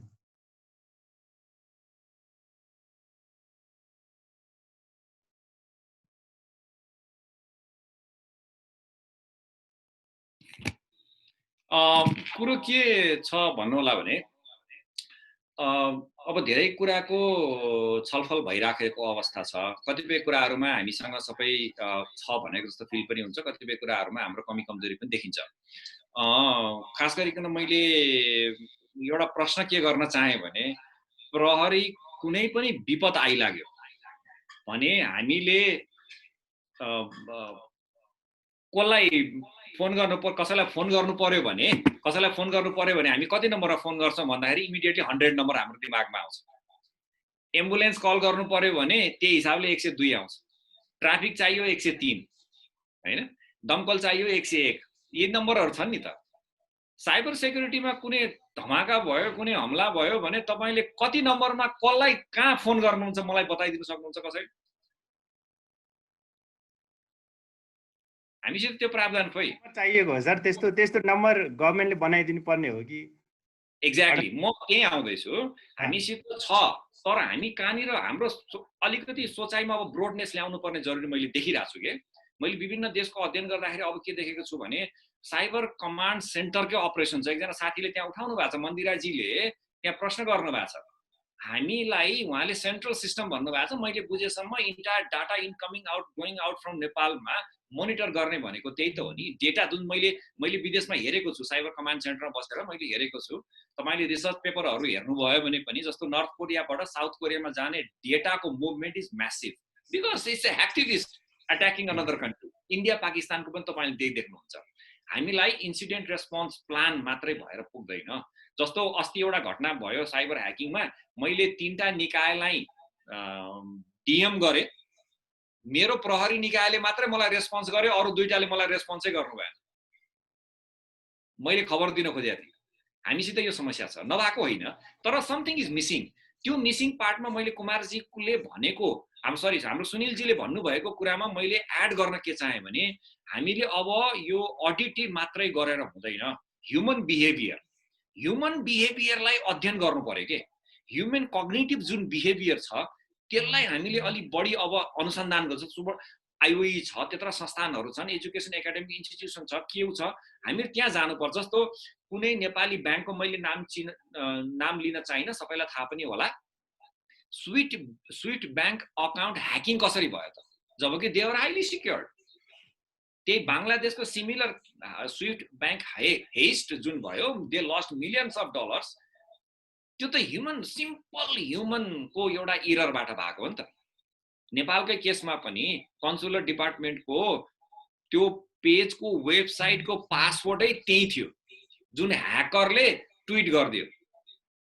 भनेपछि अब हामीसित एउटा लेभलमा त हामी माथि उठिसकेको अवस्था छ, तर अब हामीलाई चाहिँ एउटा इन्टिग्रेटेड रूपमा एउटा कमान्ड सेन्टरले यो डिफेन्स सहितका कुराहरूलाई चाहिँ गाइड गर्ने हिसाबले एउटा इन्फ्रास्ट्रक्चर हामीलाई आवश्यकता छ। अब यसरी अघि सुनिलजीले धेरै कुरा छ भन्नुभयो नि, त्यसलाई नै इन्टिग्रेटेड रूपमा यो वान विन्डोबाट गएनौँ भने हामीलाई समस्या पर्छ। अब समस्या भनेको हाम्रो कोअर्डिनेसनको समस्या क्लियरली देखिन्छ। इन्फर्मेसन आउँदैन, किन इन्फर्मेसन आउँदैन भन्नु होला भने we are victim of the technological utopianism. त्यो भनेको information politics. We think information is power. र अर्को कुरो, जसको वेबसाइट ह्याक भएको छ, जसको सिस्टम ह्याक भएको छ, उसले किन भन्छ? उसका रेपुटेसनका कुराहरू होलान्, ट्रस्ट छैन, हामीले भनेको संस्थाले नै बाहिर लगिदिन्छ भन्ने मानसिकता छ। त्यसकारणले ट्रस्ट पनि बिल्डअप गर्नु पर्यो र इन्फर्मेसन सेयर गर्नु पर्यो। अनि त्यो क्रिटिकल साइबर एट्याकका इन्फर्मेसन सेयर भयो भने पनि अरू साथीहरूले पनि ओहो यस्तो पनि हुँदो रहेछ भन्ने बुझाइ राखिन्छ नि त, होइन? हामीले जस्तो उदाहरणको लागि त्यो इरानमा भएको जुन साइबर भनरेबिलिटी भएको थियो, गरेको थियो, त्यो ब्रेक गर्नको लागि करिब पनि 8-9 वटा देशका आइसिटी एक्सपर्टहरूको लङ डिस्टेन्स कम्युनिकेसनबाट they understood this is something man made भनेर। यस्तो सर, अहिले त सरले भन्नुभयो जस्तै अहिले त हामी के भइरहेछ भन्दाखेरि नेपालले इन्डियन ह्याकरहरूले नेपालको ह्याक गरेछ, नेपालीहरूले पनि उनीहरूको ह्याक गर्दैछ भन्ने किसिमको युवाहरूमा त्यस्तो किसिमको मात्र छलफल हुने गर्दछ। नेपालीहरूले पनि गरेछ, नेपालमा पनि ह्याकरहरू चाहिँ धेरै रहेछन्, इन्डियाको भन्दा स्ट्रङ रहेछ, उनीहरूको आधार कार्डकै ह्याक गरिदिएछ, हाम्रो त एउटा वेबसाइट मात्रै ह्याक भएको भन्ने त्यस्तो किसिमको कुरा छ। यसले के राम्रो सङ्केत गर्छ कि के गर्छ सर? यसले सङ्केत राम्रो नराम्रो भन्दा पनि यसले एउटा के कुराको सङ्केत गर्छ जुन रिसर्चले पनि भन्छ, there are 2 actors in cyber attack or defense, either activist which as patriotic activist पनि भन्छ कसैले, हैन, जुन चाहिँ नन गभर्नमेन्ट एक्टर इन्डिभिजुअल्स, अर्को स्टेट एक्टर्स। अहिलेसम्म हाम्रोमा साइबर अट्याक भएको देखिएको यो सिम्पल ह्याक गर्ने अथवा ह्याकको इन्ट्रेस्टेड भएकाहरू हुन् भन्नेमा नबस्नुस्। ती मध्ये केहीहरू चाहिँ पाकिस्तानसित साइबर वार गरिरहेका चाहिँ टिमका मान्छेहरू होलान्।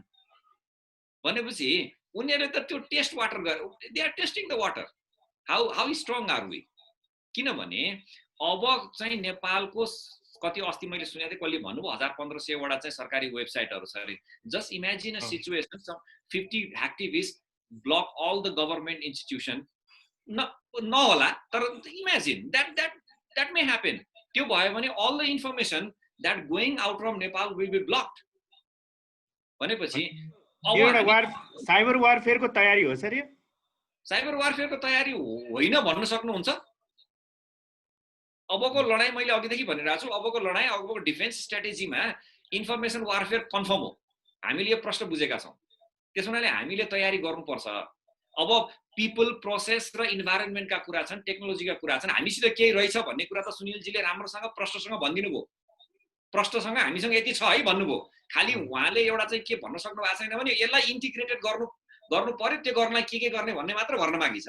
त्यो इन्टिग्रेटेड रूपमा हामी जानु पर्यो। जस्तो अघि सुवर्ण सरले भन्नुभयो, हुन त मैले अब आधा सुन्न पाइनँ, तर त्यहाँ त्यो इन्टिग्रेटेड रूपमा ल्याएका कुराहरूलाई अब हामीले अगाडि लान सक्यौँ भने मात्रै हामी एउटा लेभलमा पुग्छौँ नि त। सधैँ हामी चाहिँ एकदम एमेचर त्यो बिए लेभलका केटाकेटीहरूले गरेको ह्याकिङमा मात्र रुमलेर बस्ने कि हामी पनि 2 खुड्का माथि चढ्ने भन्ने कुराको सोच हो जस्तो मलाई लाग्छ।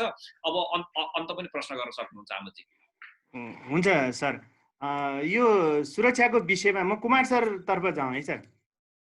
कुमार सर, यो नेपालमा सबैभन्दा बढी यो प्रविधि भित्र्याउने, प्रविधिलाई प्रयोग गर्नेमा यो ब्याङ्किङ सेक्टरले पढ्न आउँछ र जनताले विश्वास गरेको पनि ब्याङ्किङ सेक्टरलाई नै हो, प्रविधिको क्षेत्रमा बढी विश्वास गरेको। के छ सर यो अहिलेको जुन यो साइबर एक्टिभिटिजहरू जुन देखिएको छ, ब्याङ्किङ सेक्टरमा चुनौतीहरू, त्यस्तो डर त्रास हुनुपर्ने त्यस्तो केही छ कि छैन सर? अब धन्यवाद। धेरै कुराहरू त अघि नै डाक्टर राजीव सरले पनि भन्नुभयो, सुवर्ण सरले पनि भन्नुभयो, हाम्रो सुनिल सरले पनि भन्नुभयो। अब बेसिकली के हो भने अहिलेको यो डाइनामिक थ्रेडको ल्यान्डस्केपको पर्सपेक्टिभबाट हामी सधैँ चाहिने अट्याक हुँदैन भनेर बस्नु पनि भएन। So we should be always ready, होइन त? आर्ट अफ वारकै पर्सपेक्टिभबाट भन्दा पनि हामी सधैँ रेडी हुनुपर्छ। अट्याक एनिमी आउँछ, अट्याक गर्दै गर्दैन भन्ने कुरा होइन। अघि नै राजीव सरले पनि भनिसक्नु भयो।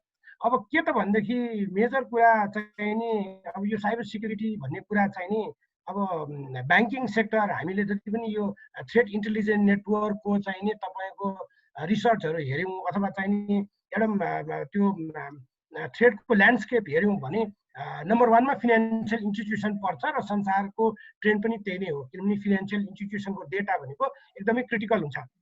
तर नेपाल मात्र होइन, मैले चाहिँ नि यो साइबर सुरक्षा, साइबर सिक्युरिटी भन्ने कुरालाई चाहिँ नि बढी प्रविधि मात्र भनिन्छ क्या। अघि न अलिकति हाम्रो डाक्टर राजीव सुब्बा सरले पनि भन्नुभयो, it's not only about the product that by, क्या, it's all about the process. मैले चाहिँ नि प्रडक्ट किने, राम्रो फायरवल किने, राम्रो सिस्टम किने भन्दैमा मात्र मेरो सिस्टम सिक्योर हुँदैन। सेक्युरिटी भनेको प्रडक्ट होइन, जुन कुरा एकचोटि किन्ने डिप्लोय गर्ने भन्ने कुरा चाहिँ होइन जस्तो लाग्छ मलाई। Security is all about process हो, त्यो कन्टिन्युअस हुनुपर्छ। र त्यो सेक्युरिटी भन्ने प्रोसेसमा चाहिँ नि बेसिकली मैले कन्सिडर गर्ने चाहिँ 4वटा कम्पोनेन्ट हो।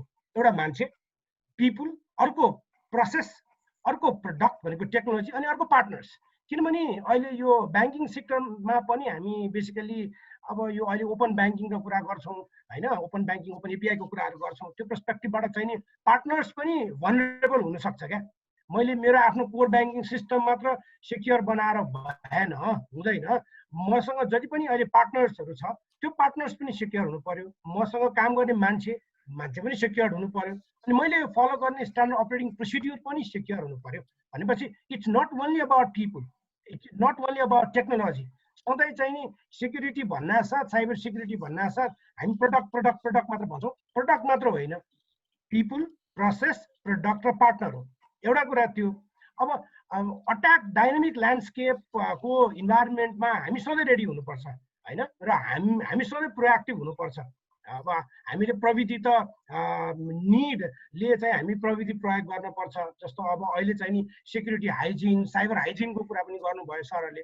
भनेपछि सेक्युरिटी हाइजिनको लागि के गर्ने त? अब हामीले पहिला मोनिटरिङ गर्ने कुरा भनेको नेटवर्क मात्र हुन्थ्यो भने अब अहिले चाहिँ नि हामीलाई के चाहिने भयो भने मोनिटरिङ गर्नको लागि सेक्युरिटी पनि मोनिटरिङ गर्नु परेको। इट सुड बी 24/7 365, 24 घण्टा 7 दिन 365 मोनिटरिङ गर्नुपर्ने अवस्था आयो। त्यही भएर अब हामीले बेसिकली यो सिक्युरिटीको कुरा गर्दाखेरि सेक्युरिटीलाई चाहिँ गभर्नेन्स र म्यानेजमेन्ट फ्रेमवर्कको हिसाबले पनि हेर्नुपर्छ कि बा, होइन? गभर्नेन्स र म्यानेजमेन्टको फ्रेमवर्कको हिसाबले बुझाउनुपर्छ, बुझ्नुपर्छ।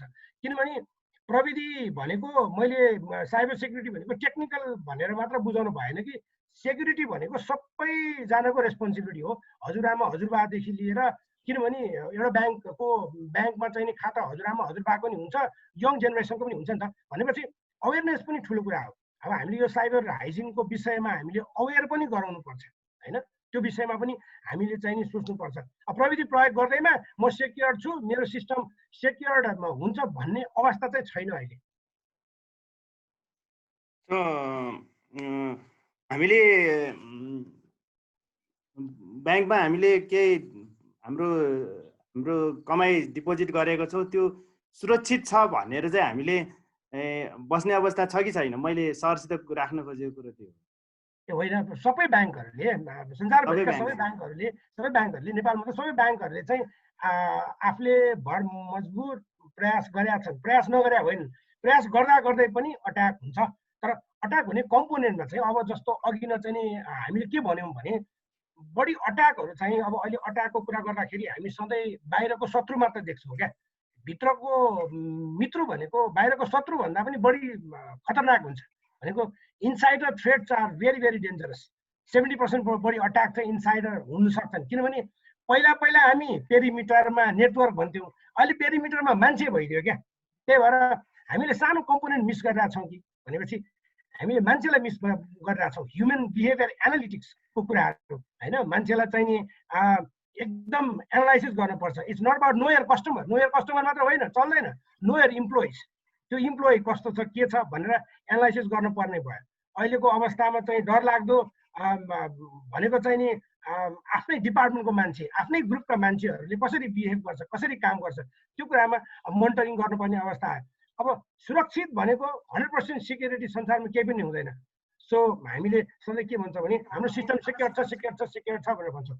सेक्युरिटी मैले अघि नै भने सबै सिस्टम, सबै ब्याङ्क, सबै फिनान्सियल इन्स्टिट्युसनले आफ्नो सिस्टम सेक्योर छ भन्छ। त्यसको लागि चाहिने फ्रेमवर्कहरू, पोलिसिजहरू होइन, त्यसको लागि गभर्नेन्स मोडलहरू युज गरेको हुन्छ होइन। नेपाल मात्र होइन, सबै ब्याङ्कहरूले चाहिँ आफ्नो सिस्टम सेक्योर छ त भने हुन्छ, तर उसले मैले अघि नै भनेको 4P को कम्पोनेन्ट्स, पिपुल, प्रोसेस, प्रडक्ट र पार्टनर्स, इन्टरनल थ्रेट होइन, भित्री थ्रेटलाई चाहिँ कतिको मध्यनजर गरेको छ त भने चाहिँ हामीले सधैँ बाहिरबाट अट्याक हुन्छ भनेर बाहिरको ट्राफिक मात्र हेर्ने कि इन्टरनल ट्राफिक पनि हेर्ने, इन्टरनल ट्राफिक हेर्ने काम गरेका छौँ कि छैनौँ त, कसरी मोनिटरिङ गरिरहेको छौँ, त्यो हिसाबले चाहिँ हामीले भन्नुपर्ने हुन्छ।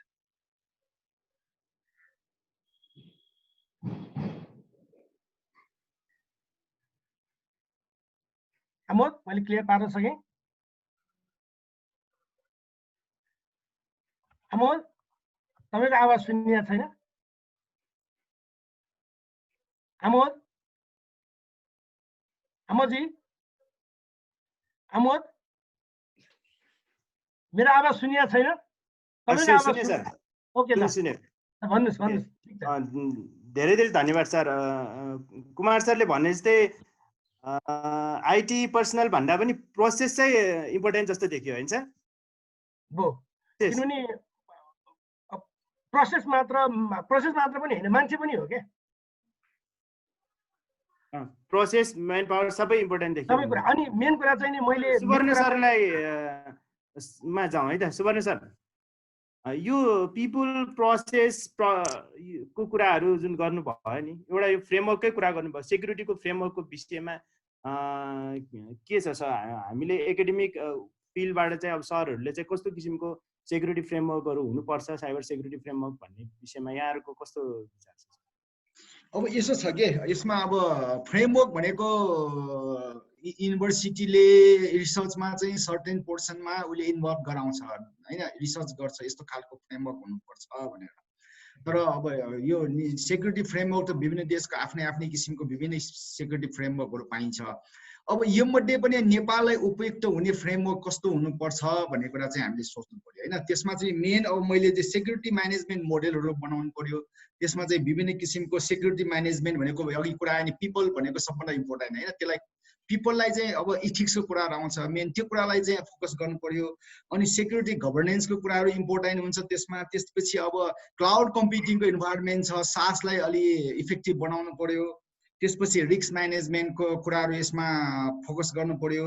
रिस्क इभ्यालुएसन, डाटा गभर्नेन्सको कुराहरू इन्भल्भ गर्नु पर्यो। भर्चुअल मेसिन सेक्युरिटी, डिजास्टर रिकभरीको कुराहरू चाहिँ त्यो फ्रेमवर्कहरूमा इफेक्टिभ रूपमा आउनु पर्यो। त्यसपछि थर्ड पार्टी रिस्क म्यानेजमेन्ट, भर्नेबिलिटीको कुराहरू आउनु पर्यो। त्यसपछि आएर सेक्युरिटी इमेज टेस्टिङहरू, भर्चुअलाइजेसनहरू होइन। अनि त्यसपछि आएर देन सेक्युरिटी अवेरनेसहरू। These are the few things we must include in our security framework. यो कुराहरू चाहिँ इम्पोर्टेन्टका साथ राख्यो भने मात्रै हामी के गर्न सक्छौँ भन्दाखेरि यो नेपालको सन्दर्भमा चाहिँ यो क्लाउड कम्प्युटिङदेखि लिएर यो चाहिँ भनौँ न साइबर सेक्युरिटीलाई इफेक्टिभ हामीले चाहिँ सेक्योर गर्न सक्छौँ। त्यो कुरा चाहिँ main important. These are the few points I just mention it है। धन्यवाद सुवर्ण सर। सुनिल सर, यो विषयमा केही सरबाट केही कुरा राख्न पाए हुन्थ्यो। यो क्लाउडको विषयमा, गभर्मेन्ट क्लाउडको विषयमा कतिको प्रयोग भइराखेको छ कि छैन, सेक्युरिटी मेजर्सको कुराहरू जुन कुरा उठाउनु भर्चुअलाइजेसनको कुराहरूमा हामीले कतातर्फ लाँदैछौँ सर? यो हाम्रो गभर्मेन्टको अफिसहरूलाई कता लाँदैछौँ यो विषयमा? ठिक छ अमोदजी, अब के भन्छ, एउटा क्वेसन पनि आएको थियो च्याट बक्समा, जुन गभर्मेन्टको क्लाउड चाहिँ तपाईँको इन्डियामा होस्ट भन्ने कुरा आएको थियो। त्यो कुरामा के प्रश्न पार्न चाह्यो भन्दा, गभर्मेन्टको अहिले पोलिसी के छ, डेटा लोकलाइजेसनको पोलिसी छ र गभर्मेन्टको डेटाहरू चाहिँ सबै चाहिँ नेपालभित्रै हुनुपर्ने छ भन्ने कुराहरू चाहिँ हामी त्यसलाई इन्फोर्स गरिराखेका छौँ। र जुन सूचना प्रविधि विभाग जी क्लाउड पनि डाटा सेन्टरमा होस्ट भएको छ र हाम्रो पनि डेटाहरू सबै नेपालभित्रै रहेको छ। हाम्रो जिआइडिसीमा छ र यसको ब्याकअप हाम्रो हेटौँडाको डिजास्टर रिकभरी सेन्टर पनि केही ब्याकअपहरू छ। यो कन्टिन्युअल प्रोसेस गरिराखेका छौँ। र अब तपाईँले भन्नुभएको जुन क्लाउड छ, भर्चुअलाइजेसन छ, अब तपाईँले हेर्नु जुन हामीले जुन बेला डेटा सेन्टर बनायौँ हाम्रो 2008मा, त्यो बेला नेपाल 16औं देश थियो इन्टिग्रेटेड डेटा सेन्टर बनाउने। योभन्दा अगाडि डेटा सेन्टरहरू सबै साइलोजमा हुन्थ्यो, अन प्रेम हुन्थ्यो, सर्टेन निकायको हुन्थ्यो। इन्टिग्रेटेड भनेको मतलब के थियो भन्दा 2008मा सबैको लागि जुन अप्टिमाइज युजको लागि आइटी रिसोर्स, आइसिटी रिसोर्सलाई अप्टिमाइज युज गर्नको लागि चाहिँ यो इन्टिग्रेटेड डेटा सेन्टर भने सजिलो हुन्छ भनेर, more cost effective, security enforce गर्न पनि सजिलो हुन्छ भनेर चाहिँ यो त्यो अवधारणा अनुसार बनाइएको हो। र यसपछि अहिलेको ट्रेन्ड हेर्नुभयो भने बिस्तारै हामी चाहिँ कोलोकेसनबाट चाहिँ के गर्यो, भर्चुअलाइजेसन गरेर त्यसपछि क्लाउड, मिटरिङ क्लाउडको कुराहरूमा हामी गइरहेका छौँ। यो जुन विश्वमा भएको जुन ट्रान्सफर्मेसन छ त्यसमा चाहिँ हामी ढिलो चाँडो चाहिँ पुग्नै पर्छ। त्यसैले पनि हामीले अलिकति यो भर्चुअलाइजेसन क्लाउडमै हामीले चाहिँ के छ अगाडि बढाउन खोजिरहेका छौँ। र हाम्रो डिजिटल नेपाल फ्रेमवर्कले पनि हाम्रो जुन नयाँ पोलिसीहरूले जुन अहिले सूचना प्रविधि विधेयक छ त्यसले पनि डेटा सेन्टर क्लाउडहरूको परिभाषा गरेर त्यसको सेक्युरिटी कसरी गर्ने भनेर म क्लाउडलाई चाहिँ अलिकति म प्रायोरिटी दिने कुराहरू पनि भइरहेको छ। यो कुरा चाहिँ मैले सेयर गर्न चाहेँ। यसको साथसाथै यो अवसरमा राजीव सरले एउटा भन्नुभयो, हामी कहाँ भएको कुरा त छ, त्यसमा कसरी इन्टिग्रेसन गर्ने कुरा ल्याउनु भयो। त्यसमा पनि अब मेन कस्तो मेरो छ भन्दाखेरि अहिले जुन साइबर सेक्युरिटीको लागि जुन आइटी जुन इआरटी छ त्यो भनेको नोडल बडीको रूपमा हुन्छ। र अहिले हाम्रो मेन कुरा गरेर सेक्टरल सर्टको कुरा, जस्तै कुनै फाइनेन्सियल इन्स्टिट्युसनमा चाहिँ आइटी सम्बन्धित सेक्युरिटी भयो भने फिनसर्टले त्यो कुरा हेर्नु पर्यो। First line of defense financial सर्ट हुनु पर्यो, किनकि फिनान्सियल सर्ट एक्सपर्टिजहरू त्यहाँ हुनुहुन्छ। त्यस टेलिकोज लेभलमा टेलिकमहरूमा जुन केही इस्यु आयो भने टेलिको सेक्टरमा टेलिकम रिलेटेड टेलिकोजको सेक्टरल सर्टले चाहिँ हेर्नु पर्यो फर्स्ट। ल यिनीहरू सबैलाई कोअर्डिनेसन गर्ने काम नेसनल सर्टले गर्छ। त्यो अवधारणामा चाहिँ यो निर्देशिका आएको छ र त्यसको लागि अगाडि बढाउनलाई चाहिँ सेक्टरल सर्टको कामहरूको चाहिँ अहिले वर्क प्लानहरू कार्ययोजना बनेर त्यसलाई चाहिँ अलिकति इम्प्लिमेन्टेसन जाने कुराहरू चाहिँ अहिले भइरहेको छ। र हामीले के आशा गरेको छौँ भने आगामी आर्थिक वर्षभित्र चाहिँ सेक्टरल सर्टहरू स्थापना हुन्छ भन्ने कुरा चाहिँ हामीले विश्वास लिएका छौँ। आमोदजी धन्यवाद सुनिल सर। यहाँले गभर्मेन्टले गरिराख्नु भएको प्रोग्रेसको विषयमा हामीलाई जानकारी गराउनु भयो है। म अहिले फेरि कुमार सरको तर्फ जान चाहन्छु। यो अहिले गभर्मेन्टले पछिल्लो क्रममा यो पेमेन्ट गेटवेको पनि कुराहरू ल्याएको छ। अब सेक्युरिटीको इस्युहरू आइराखेको अवस्थामा यसलाई हामीले कसरी हेर्नुपर्छ? यसले अब यो हुन त अब गभर्मेन्टले एउटा इन्टिग्रेटेड नेसनल पेमेन्ट गेटवे लिएर आएको छ। हुन त यसको यो विषयमा अलिकति मैले भन्दा नि हाम्रो सुनिल सरले त्यसको सेक्युरिटीको कन्सर्न्स र त्यसको चाहिँ नि सेक्युरिटीको कुरा त उहाँले पनि गर्नु होला। तर अब यो नेसेसिटी हो गभर्मेन्टको थ्रुबाट चाहिँ नि नेसनल पेमेन्ट गेटवे राउटबाट सबै फिनान्सियल ट्रान्जेक्सनहरू त्यहाँबाट जानु अथवा उसले चाहिँ नि हेर्नु राम्रो कुरा हो। अब तर त्यसमा चाहिँ नि बेसिकली अब अहिले जति पनि अब हामीले डिफ्रेन्ट ओपन ब्याङ्किङका कुराहरू गर्छौँ। ओपन ब्याङ्किङ भनेको चाहिँ नि बिस्तारै अब यो भर्चुअल ब्याङ्किङका कुराहरू र अब डिफ्रेन्ट भनौँ न अब अहिले हामी फिजिकलबाट डिजिटलमा गइरहेको छौँ। धेरै कुराहरू हामी घरै बसी हाम्रो कस्टमर्सहरूले मोबाइल ब्याङ्किङ, इन्टरनेट ब्याङ्किङदेखि लिएर आधारभूत कुराहरू आफ्नो मोबाइलबाटै गर्नुहुन्छ अथवा कुनै सिस्टम्सबाट गर्नुहुन्छ। अब त्यो कुरा चाहिँ नि को चाहिँ नि रुटिङ गभर्मेन्टको नेसनल पेमेन्ट गेटवेबाट भयो भने एकदम राम्रो हो। तर अब त्यसको सिक्युरिटीको अब सिक्युरिटी भनेको लेयर्ड एप्रोच हो होइन। डेफिनेटली अब यो लेयर्ड एप्रोच फलो गरेर लेयर्ड एप्रोचलाई चाहिँ नि अवधारणा राखेर चाहिँ नि नेसनल पेमेन्ट गेटवे डिप्लोय हुँदैछ होला। अब यो विषयमा अलिकति सिक्युरिटीको मेजर्समा किनभने ब्याङ्कहरू त एनपिजीमा इन्टिग्रेट हुन्छन्, तर अब त्यो सेक्युरिटीको कन्सर्नको कुरा र सिक्योर सिस्टम चाहिन्छ होइन, सिक्योर सिस्टम हुनैपर्छ। सिक्योर सिस्टम भएन भने यदि त्यहाँ ब्रिज त्यो नेसनल पेमेन्ट गेटवे अथवा कुनै पनि त्यस्तो खालको गेटवे ब्रिज भयो भनेदेखि त सबै फिनान्सियल इन्स्टिट्युसन्सको डेटा अथवा अरू इन्फर्मेसन्सहरू चाहिँ ब्रिज हुनसक्छ नि त। भनेपछि त्यो चाहिँ मेजर कम्पोनेन्ट हो। त्यो मेजर कम्पोनेन्टको लागि अब अघि नै सुनिल सरले पनि भन्नुभयो, हामीले एकदम लेयर्ड एप्रोचमा सेक्युरिटीलाई हेरेका छौँ हो। डेफिनेटली यदि लेयर्ड एप्रोचमा हेरिया छ भनेदेखि त्यो सिस्टमलाई चाहिँ नि अब मोनिटरिङ गर्ने, अब त्यसको साइबर हाइजिनदेखि लिएर त्यसमा चाहिँ जति पनि अब हेटेरोजेनस कोर ब्याङ्किङ सिस्टम्सहरू इन्टिग्रेटेड हुन आउँछ नि, त्यो कुराहरूलाई चाहिँ नि उहाँहरूले विचार गरेरै इन्टिग्रेट गर्नुहुन्छ होला। खास मेरो भनाइ चाहिँ त्यही नै हो। सिक्योर चाहिन्छ एनपिजी। हजुर यो सुनिल सर, यो विषयमा सुनिल सरलाई मैले कन्क्लुजनको लागि म केही कुरा राख्न अनुरोध गर्छु होइन। यो गभर्मेन्ट आर्किटेक्चर छ अनि यो पेमेन्ट गेटवेको कुराहरू छ, नयाँ नयाँ टेक्नोलोजीको कुराहरू आइराखेको छ। अब साइबर सेक्युरिटीको विषयमा चाहिँ सरले कसरी यसलाई चाहिँ कन्क्लुड गर्न चाहनुहुन्छ? यो हामीलाई अपर्च्युनिटी पनि हो र यसमा च्यालेन्जेस पनि छ होइन। फ्युचरमा चाहिँ के होला सर यो विषयमा, रिस्क छ कि छैन? धन्यवाद प्रश्नको लागि र एकदम सही कुरा उठाउनु भएको छ हाम्रो कुमारजीले पनि। जुन पेमेन्ट गेटवे भन्ने बित्तिकै अब जुन फाइनेन्सियल कुरामा गर्छौँ, अहिले पनि कुमारजीले भन्नुभएको थियो किनकि सबभन्दा सेन्सिटिभ, सबभन्दा भर्नरेबल हुन सक्ने, सबभन्दा थ्रेटको पर्सेप्सन हाई हुने भनेको फिनान्सियल इन्स्टिट्युसन र फाइनेन्स रिलेटेड सिस्टममा हो। त्यसको लागि जुन पेमेन्ट गेटवेको कुरा छ, पेमेन्ट गेटवेको जुन आइटिसी सिस्टम तयार भइसकेको छ र हामी नेपाल राष्ट्र ब्याङ्कसँगको अस्ति एउटा कमिटी पनि, जोइन्ट कमिटीले पनि रिपोर्ट दिएको छ र राष्ट्र ब्याङ्कबाट त्यो पास हुने क्रममा रहेको छ। त्यस पश्चात जुन राष्ट्र ब्याङ्कले जुन निर्देशिका जारी गरेको छ, जुन पेमेन्ट सिस्टम अपरेटर र पेमेन्ट सर्भिस प्रोभाइडरहरूको लागि के हुनु भने जस्तै पिसिआई डिएसएसको कुराहरू छ, आइएसओ 27001 को कुरा छ, जुन सेक्युरिटीको न्यूनतम आधारभूत मानकहरू छ, स्ट्यान्डर्डहरू छ, त्यसलाई नै अवश्य पनि त्यसलाई कम्प्लाई नगरिकन त यो रन हुँदैन। त्यो कुरा रन गर्न चाहिँ हामी सचेतै छौँ। त्यो कुरा मल्टी स्टेक होल्डर जस्तै अर्थ मन्त्रालय, नेपाल अर्थ मन्त्रालय, हाम्रो सञ्चार सूचना प्रविधि मन्त्रालय, नेपाल राष्ट्र ब्याङ्क, हामी, त्यस्तै महालेखा नियन्त्रकको कार्यालय अनि अरू नेपाल ब्याङ्क एसोसिएसन हुनसक्ला, अरू ब्याङ्क्सहरू, कन्सर्न ब्याङ्कहरू हुनसक्ला, सबैले कोअर्डिनेटेड एप्रोचमा नै यो कुराहरू हुन्छ र सेक्युरिटीलाई चाहिँ हामी एकदम सचेत छौँ। र अहिले कुमारजीले भन्नुभएको छ, अलिक प्राविधिक रूपमा चाहिँ मैले ड्रिल डाउन गरेर भन्नुपर्दाखेरि सेक्युरिटीको हाम्रो आर्किटेक्चर हामी के भन्छ, डिफेन्स इन डेप्थ भन्छ हामीले। कुनै एउटा सबै कुराहरू एउटा मात्रै जस्तै फायरवल मात्रै नभएर के भन्छ, हामी मल्टिपल लेयरमा, जस्तै सबभन्दा पहिला युजर लेभल, जस्तै डेटा लस प्रिभेन्सन, जुन युजरलाई अवेरनेस गराएर युजरलाई रोल बेसमा चाहिँ एक्सेस दिने कुरादेखि लिएर त्यसपछि एप्लिकेसन लेभलमा चाहिँ एप्लिकेसन लेभलको वेब एप्लिकेसन फायरवलहरू राखेर, त्यसपछि नेटवर्क लेभलमा फायरवलहरू राखेर, मोर हार्ड सर्भरलाई हार्डनिङ गरेर त्यो कुरा गरेर डिफेन्समा चाहिँ हामीले डिडस, जस्तै नेटवर्क लेभलमा अलिकति म्यासिभ स्केलको हाम्रो डिनाइल अफ सर्भिस एट्याकलाई रोक्नको लागि डिडस डिभाइसहरू इन्स्टल गरेर यो कुराहरू गरेर चाहिँ हामीले अहिले पनि सेक्युरिटी छ, त्यो सेक्युरिटी कुराहरू चाहिँ हामीले चाहिँ यसमा थप हामीले स्ट्रेन्थ पनि गर्छौँ। र एउटा कुरा म के विश्वास दिलाउन चाहन्छु भन्दाखेरि पेमेन्ट सिस्टमको आइटी इन्फ्रास्ट्रक्चर र डाटा सेन्टरको अरू सर्भिस इन्फ्रास्ट्रक्चरको होल स्ट्याकै फरक हुन्छ।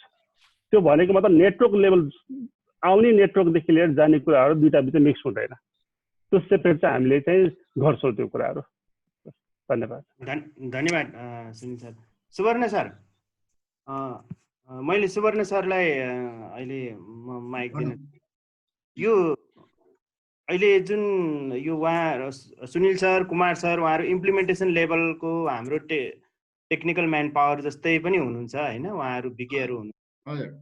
As an researcher, as an academician Subarna सरले चाहिँ अब यो विषयमा, जस्तै अहिले त कोभिडको पनि समय भयो, कोभिड पछि सरले चाहिँ कस्तो किसिमको अपर्च्युनिटिजहरू हामीले देख्न सक्छौँ होइन सर, डिफ्रेन्ट सेक्टरमा, र हरेक सेक्टर फेरि यो साइबर थ्रेट्सबाट चाहिँ फेरि टाढा पनि छैन, सबै सेक्टर पनि त्यसबाट भिक्टिम हुन सक्ने भएको हुनाले सरले चाहिँ अब कुन सेक्टरहरू चाहिँ अब सेफली अगाडि जान सक्ने सरले देख्नु भएको छ र लानुपर्ने कुन सेक्टरलाई हामीले प्रमोट गर्नुपर्ने जस्तो देख्नुहुन्छ? अब यसको क्वेसनमा अब यो कोभिड-19 को केसलाई मात्र हेरेर भएन हामीले हैन। अब किनभने यस्तो खालको समस्या भनेको अहिले मात्र हैन, पछि पनि आउन सक्छ। हामी चाहिँ तयार भएरै अगाडि बढ्नुपर्छ। अब त्यो भएपछि मात्र रिसर्च गराउने भन्ने कुरा पनि होइन हैन। रिसर्च भनेको त एकाडेमिक इन्स्टिट्युसनमा त्यो लङ टर्ममा चाहिँ गइरहेको हुन्छ। तर यसलाई चाहिँ अगाडि नै यस्तो खालको प्रब्लम चाहिँ प्रोफेसनलहरूले चाहिँ रिसर्च गर्ने कि इम्प्लिमेन्टेसन गरेरै यसलाई चाहिँ यस्तो खालको प्रब्लमलाई सल्भ गर्दै अगाडि बढ्नुपर्छ।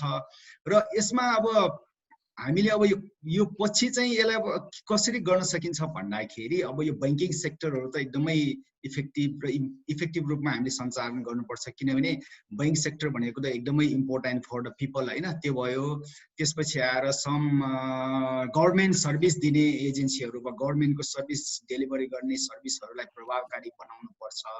अनि त्यसपछि आएर डे बाई डे जति पनि छ नि सर्भिस दिने संस्थाहरूले चाहिँ यस्तो खालको चाहिँ हामीले सर्भिसहरू दिनुपर्ने हुन्छ।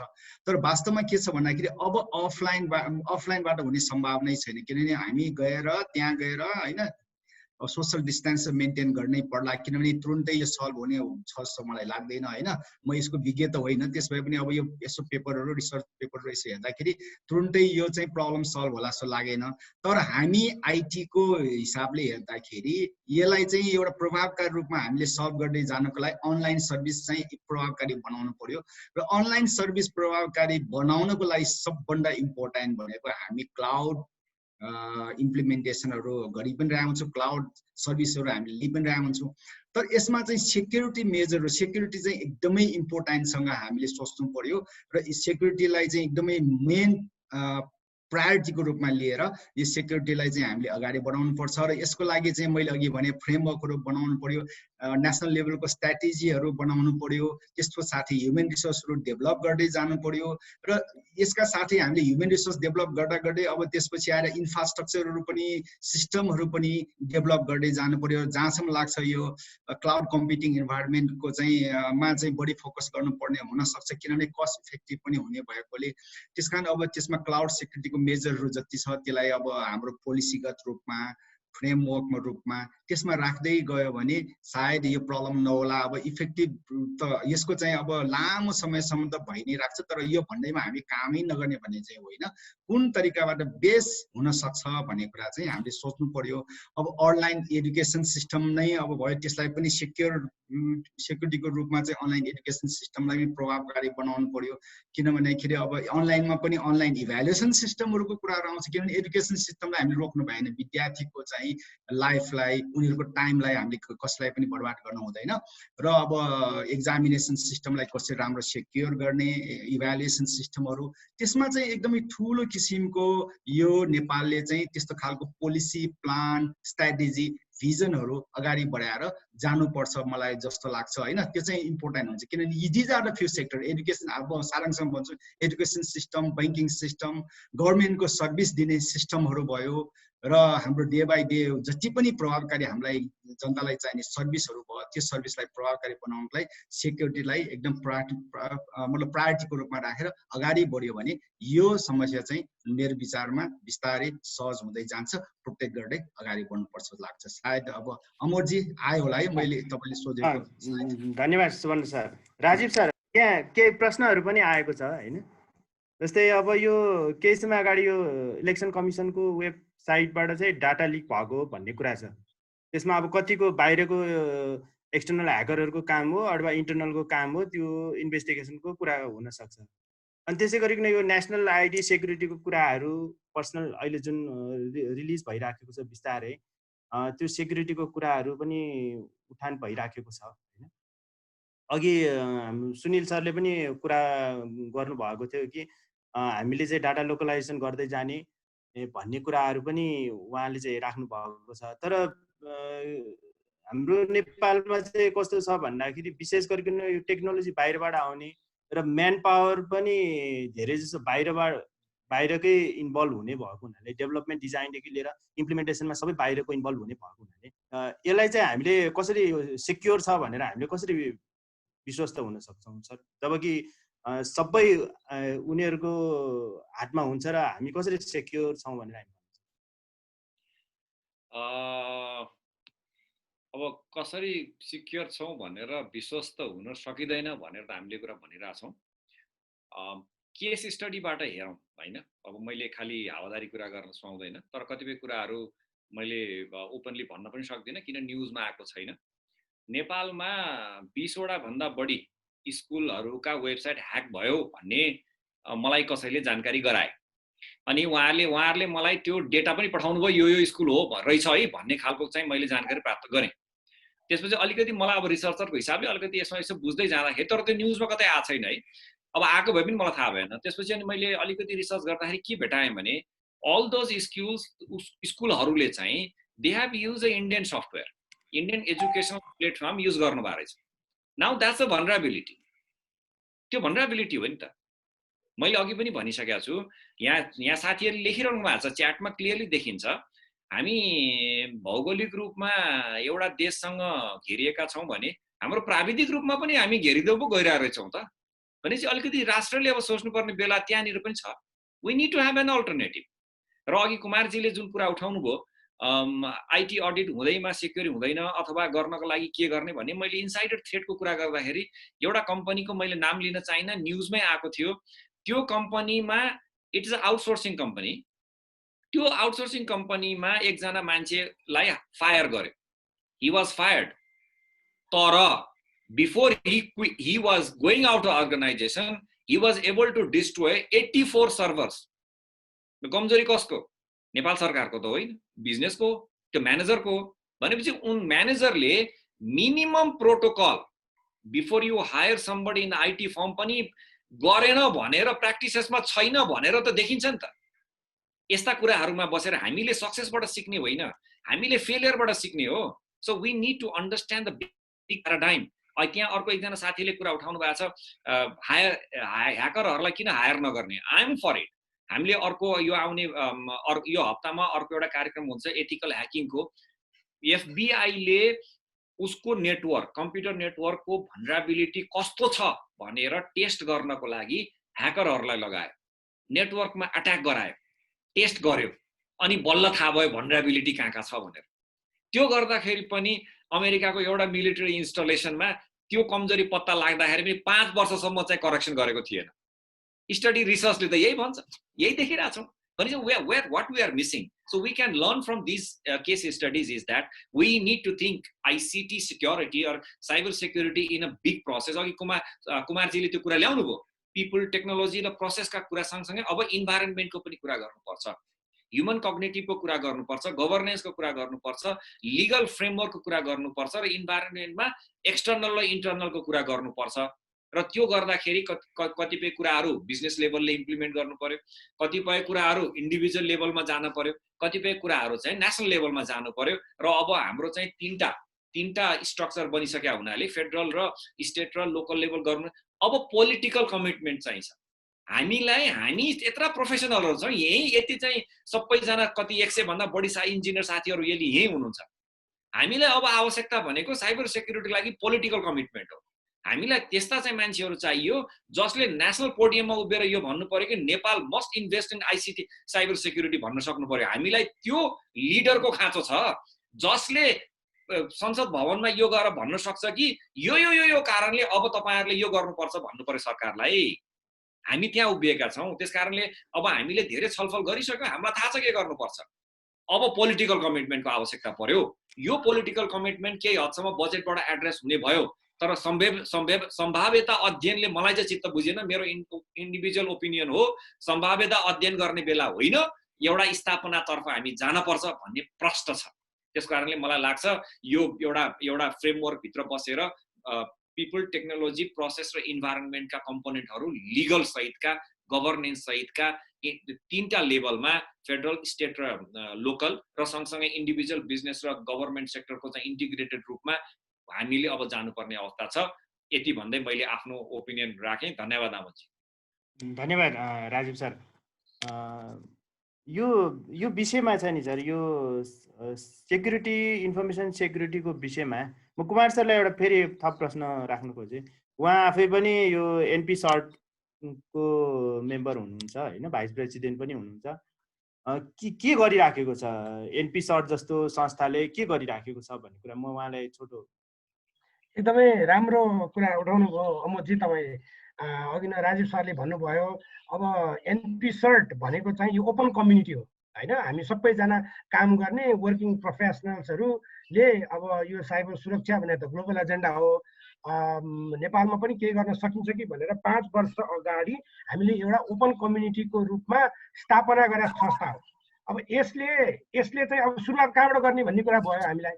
अब हामीले सुरुवात गर्दाखेरि चाहिँ साइबर सेक्युरिटी अवेरनेस भनेकै सबैभन्दा ठुलो कुरा हो भनेर हामीले 200 भन्दा बढी साइबर सेक्युरिटी अवेरनेस प्रोग्रामहरू कन्डक्ट गर्यौँ। त्यसपछि 2018 मा चाहिँ हामीले हाम्रै उसमा चाहिँ नि ग्लोबल साइबर सेक्युरिटी समिट गर्यौँ। त्यो ग्लोबल साइबर सेक्युरिटी समिट मा अन्तर्राष्ट्रियदेखि राष्ट्रिय अन्तर्राष्ट्रिय व्यक्तित्वहरूलाई बोलाएर चाहिँ नि हामीले कार्यक्रम गर्यौँ। त्यसपछि हामीले डेटा सेन्टर समिट 2019 त्यो पनि गर्यौँ। अनि अब साइबर सेक्युरिटी भनेको त मल्टी स्टेक होल्डर मोडलमा हेर्नुपर्छ। यो त ओपन कम्युनिटी हो। ओपन कम्युनिटीमा जसले पनि जोइन गर्न सक्छ भनेपछि अब त्यो सँगसँगै चाहिँ अब हामीले अलिकति ब्रेनस्टर्मिङ गर्दै जाँदाखेरि साइबर सेक्युरिटीमा रिसर्च गर्नुपर्छ भनेर अनि हामीले एनपी सर्टबाटै चाहिँ नि अब यो cyber security research and innovation centre चाहिन्छ भनेर cyber security research and innovation centre भन्ने कुरा स्थापना गर्यौँ 1 वर्ष अगाडि। अहिले चाहिँ एकदमै हामीलाई खुसी लाग्छ। हाम्रो प्रोफेसर डाक्टर सुवर्ण साके सर त्यसको प्रेसिडेन्ट हुनुहुन्छ।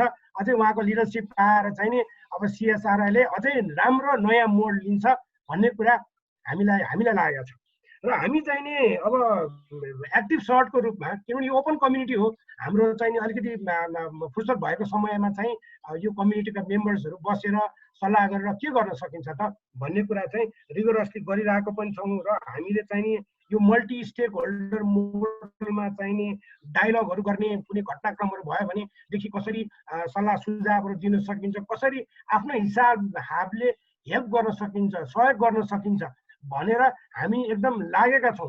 हुन त म पर्सनली प्रोफेसनली म कृषि विकास ब्याङ्कको नेटवर्क र सेक्युरिटी हेर्छु। अघि नै सरले पनि भन्नुभयो team work is dream work होइन। एउटा ड्रिम वर्क हुनको लागि टिम वर्क चाहिन्छ।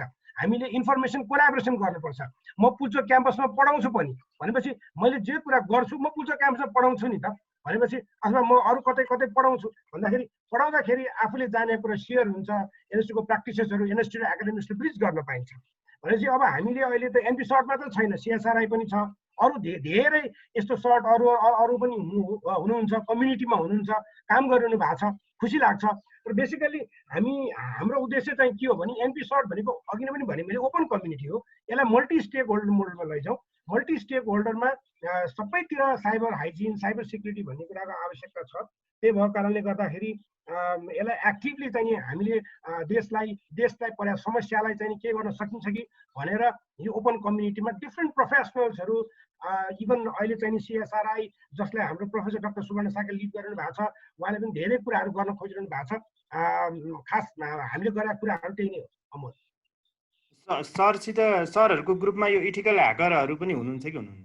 हाम्रो ग्रुपमा अब रिसर्चर पनि हुनुहुन्छ, एकाडेमिसियन पनि हुनुहुन्छ, अनि पेन टेस्टर कम्युनिटीका चाहिँ नि साथीहरू पनि हुनुहुन्छ। ओस्याप जस्तो open web application security project भनेर भन्छन्। जस्तो अब हामीले एप्लिकेसनहरू बनाउँदाखेरि चाहिँ नि एप्लिकेसन किन्ने त किन्ने, तर एप्लिकेसन किनेर मात्र हुँदैन, एप्लिकेसन कतिको सेक्योर छ भन्ने कुराको अबको आवश्यकता हो क्या। अघि नै हाम्रो सुनिल सरले पनि भन्नुभयो नि सेक्युरिटी भनेको त डिफेन्स इन डेप्थ एप्रोच हो, लेयर्ड एप्रोच हो। अब अहिलेको चाहिँ नि अट्याकरहरूले टार्गेट गर्ने भनेको एप्लिकेसन लेयरमा हो। नेटवर्क लेयरमा अट्याक हुँदैन, एप्लिकेसन लेयरमा अट्याक गर्छन् भनेपछि अब एप्लिकेसन लेयरमा हुने अट्याकहरूलाई मिटिगेट गर्नको लागि ओस्याप भन्ने कम्युनिटी छ। अब ओस्याप फ्रेमवर्क युज गर्नुपर्छ त भन्छौँ हामी भनेपछि ओस्याप कम्युनिटीका चाहिँ नि साथीहरू हुनुहुन्छ। अब हामी सिएसआरआई भयौँ होइन। अब डिफ्रेन्ट कम्युनिटीका चाहिँ नि यो ओपन कम्युनिटी भएको कारणले गर्दाखेरि सबैजनालाई वेलकम भनेर भन्छौँ क्या हामीले।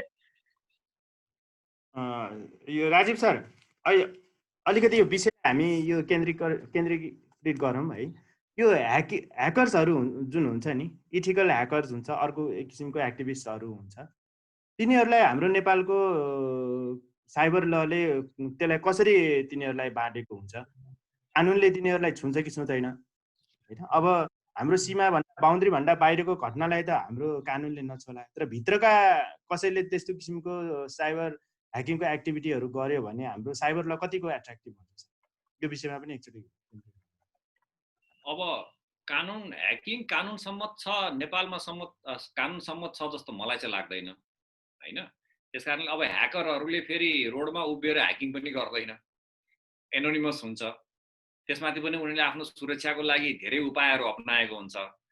कानुनले ह्याकरहरूलाई गरेको धेरै कम केसेसहरू नेपालको कन्टेक्स्टमा होला, विदेशको कन्टेक्स्टमा केही कुराहरू भेट्न सकिन्छ। मलाई याद छ धेरै वर्ष अगाडिको एउटा घटना हो अमेरिकाको, जहाँ चाहिँ 25 पैसा एउटा अकाउन्टेन्टले 25 पैसा हरायो एक दिन अकाउन्टिङ गर्दा। हामी भए के गर्थ्यौँ, उसले अकाउन्ट क्लोज गर्ने बेलामा त्यो 25 पैसालाई चाहिँ आफ्नो गोजीबाट हालेर अकाउन्ट क्लोज गर्थ्यौँ।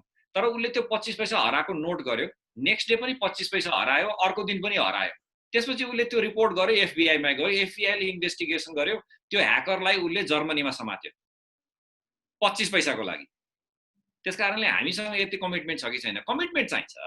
अब कानुनले ह्याकरलाई आकर्षित गर्छ कि गर्दैन भन्ने त इरिलेभेन्ट। ह्याकरलाई कानुनसँग के लिनु दिनु नै छैन।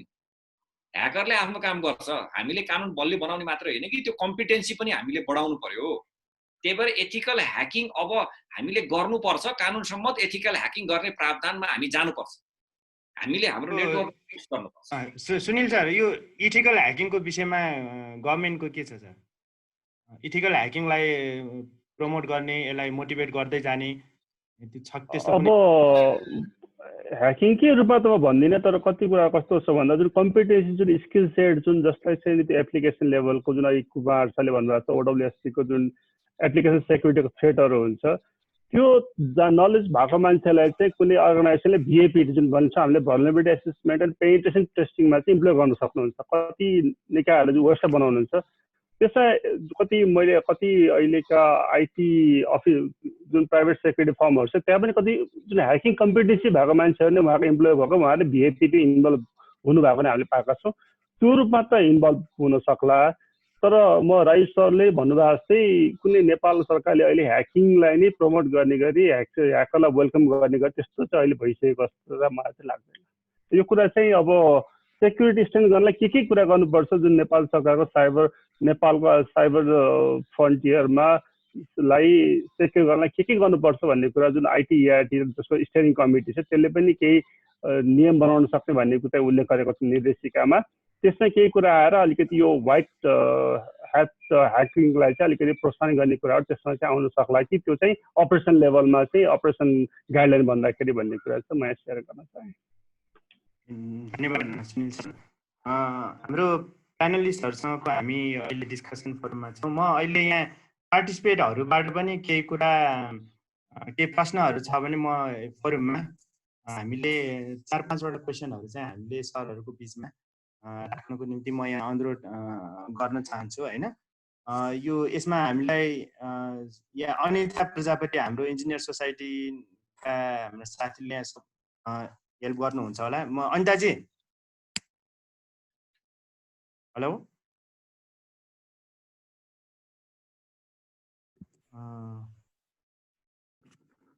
म केही क्वेसनहरू छ भने चाहिँ म ह्यान्ड रेज गर्नुको निम्ति अनुरोध गर्न चाहन्छु है। लाइनमा हुनुभयो अमुजी।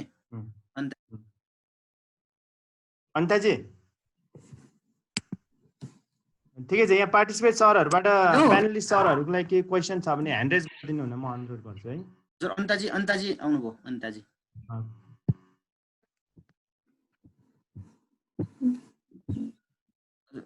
कसैले ह्यान्ड रेज गरिदिनु भयो हुन्थ्यो। च्याट बक्समा क्वेसनहरू आइसकेका हुन्छ तर त्यो स्क्रोल हुँदै जाने रहेछ।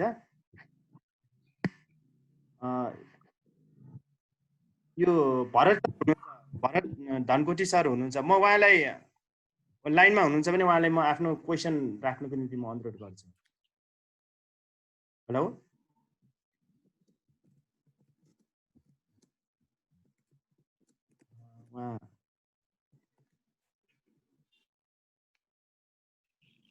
रबिन सर पनि हुनुहुन्छ। रबिन दाल सर हुनुहुन्छ? हुनुहुन्छ उहाँ हुनुहुन्छ। रबिन सरले आफ्नो क्वेसन छ भने प्यानलिस्ट सरहरूलाई कसलाई सोध्न चाहनुहुन्छ राख्दा हुन्छ। रबिन सर। हेलो हजुर, मेरो फ्यु क्वेसन थियो होइन। मोस्टली चाहिँ अब हाम्रो कस्तो भने हामीसँग भएको करेन्ट भएको साइबर ल कतिको स्ट्रङ छ र हाम्रो कुनै पनि इस्युज आयो, कुनै साइबर फ्रड आयो भने चाहिँ कसलाई रिपोर्ट गर्ने भन्ने थियो होइन। यसमा सुनिल सरले सँग चाहिँ मेरो कम्युनिकेट भएको थियो होइन, उहाँले चाहिँ रेस्पोन्स गर्नुभयो। मेरो चाहिँ दुईवटा क्वेसन थियो, जसको चाहिँ हाम्रो इलेक्ट्रोनिक्स एक्ट 2065 र साइबर सम्बन्धी कुनै फ्रड नोटिस भयो भने, ब्रिच भयो भने चाहिँ मैले इन्सिडेन्ट कसलाई रिपोर्ट गर्ने, साइबर ब्युरो भनेर उहाँले रेस्पोन्स गर्नुभएको छ होइन। मेरो क्वेसनहरू यिनै थियो, मेन क्वेसनहरू। धन्यवाद रविनजीलाई। अरू कोही सरहरू हुनुहुन्छ क्वेसन राख्न चाहनुहुने? ह्यान्ड रेज गरिदिनु होला है त।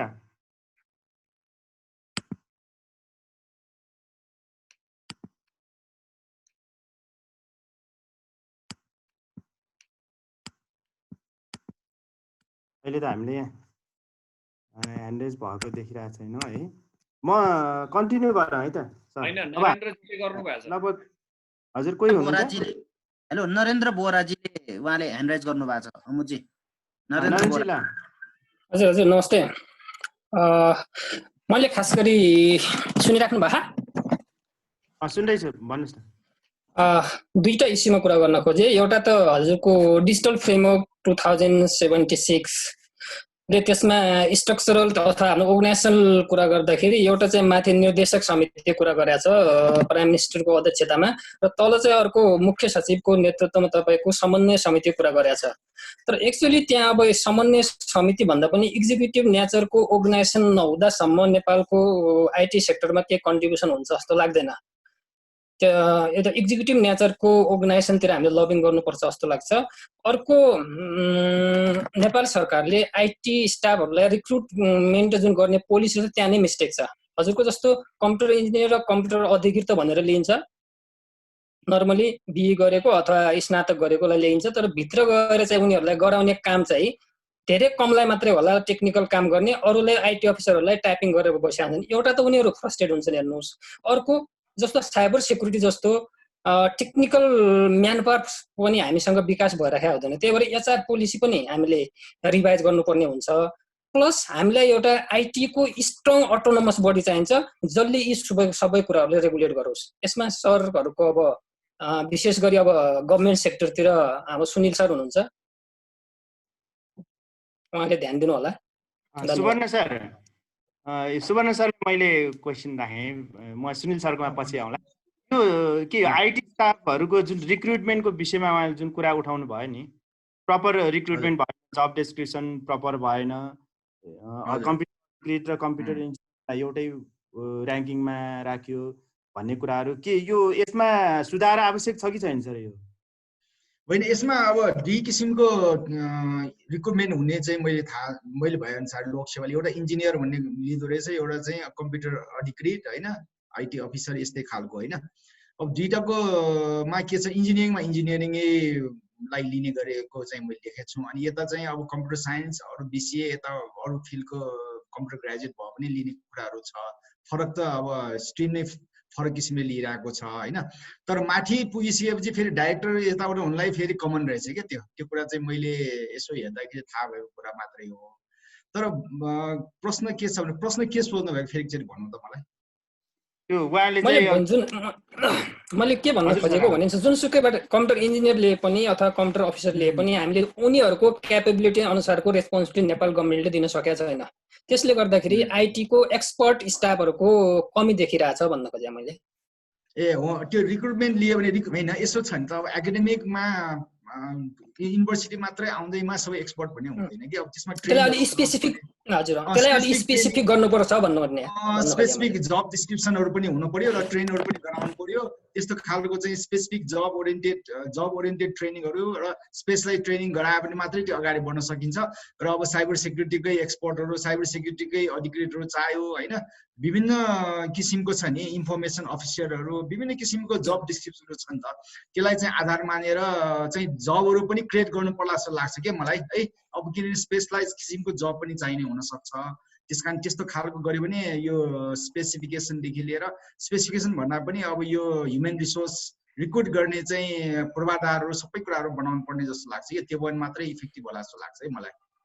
मलाई के लाग्यो भने नि सर, के त एकैछिन है सर, के त लिने बेलाखेरि नै त्यसले स्पेसिफिक लिनु पर्यो, अदरवाइज लिइसकेपछि त्यसलाई स्पेसिफिक बनाउनु पर्यो क्या। मैले त्यही भनेको, त्यस कारण लिएकोलाई ट्रेन गराएर त्यो अनुसार स्पेसलाइज बनाउँदै जानु पर्यो। किनभने अब एकाडेमिक इन्स्टिट्युसनबाट आयो भनेमा एक्सपर्ट भन्ने हुँदैन, त्यसलाई अब स्पेसलाइज तरिकाको ट्रेनहरू गराउनु पर्यो। एउटा त्यो भयो होइन। अर्को चाहिँ के भन्दाखेरि अब रिक्रुटमेन्ट गर्दाखेरि नै अब त्यो पोस्टै फरक पार्ने, जस्तै नेटवर्क सेक्युरिटी इन्जिनियर एक्जाम्पल मैले दिएको, cyber security analyst, security architect, maybe cyber security manager, CISO भन्ने छ। विभिन्न किसिमको जब डिस्क्रिप्सनहरू चाहिँ पोस्टहरू फरक गर्दाखेरि अनि अपर्च्युनिटी पनि धेरै पाउला कि भन्ने मैले सोचेको कि मेरो आफ्नो धारणा मात्रै हो यो होइन। अब किनभने म डिसिसन मेकरमा छैन, त्यो गभर्मेन्टको त अब लोकसेवा यिनीहरूले गभर्मेन्ट बडीले गर्ने हो होइन। सुनिल सर, यो विषयमा यो डिजिटल फ्रेमवर्कको इम्प्लिमेन्टेसनको विषयमा पनि यहाँ भर्खरै क्वेसन आयो होइन, एक्जिक्युटिभ नभइकन त नहोला कि भन्ने कुरा छ। यो कसरी काम भयो? म चाहिँ सुनिल सरलाई जान अलि हतार पनि छ। हुन्छ सर, यसै कन्क्लुजन पनि गरौँ है सर आज। हुन्छ हुन्छ हस्।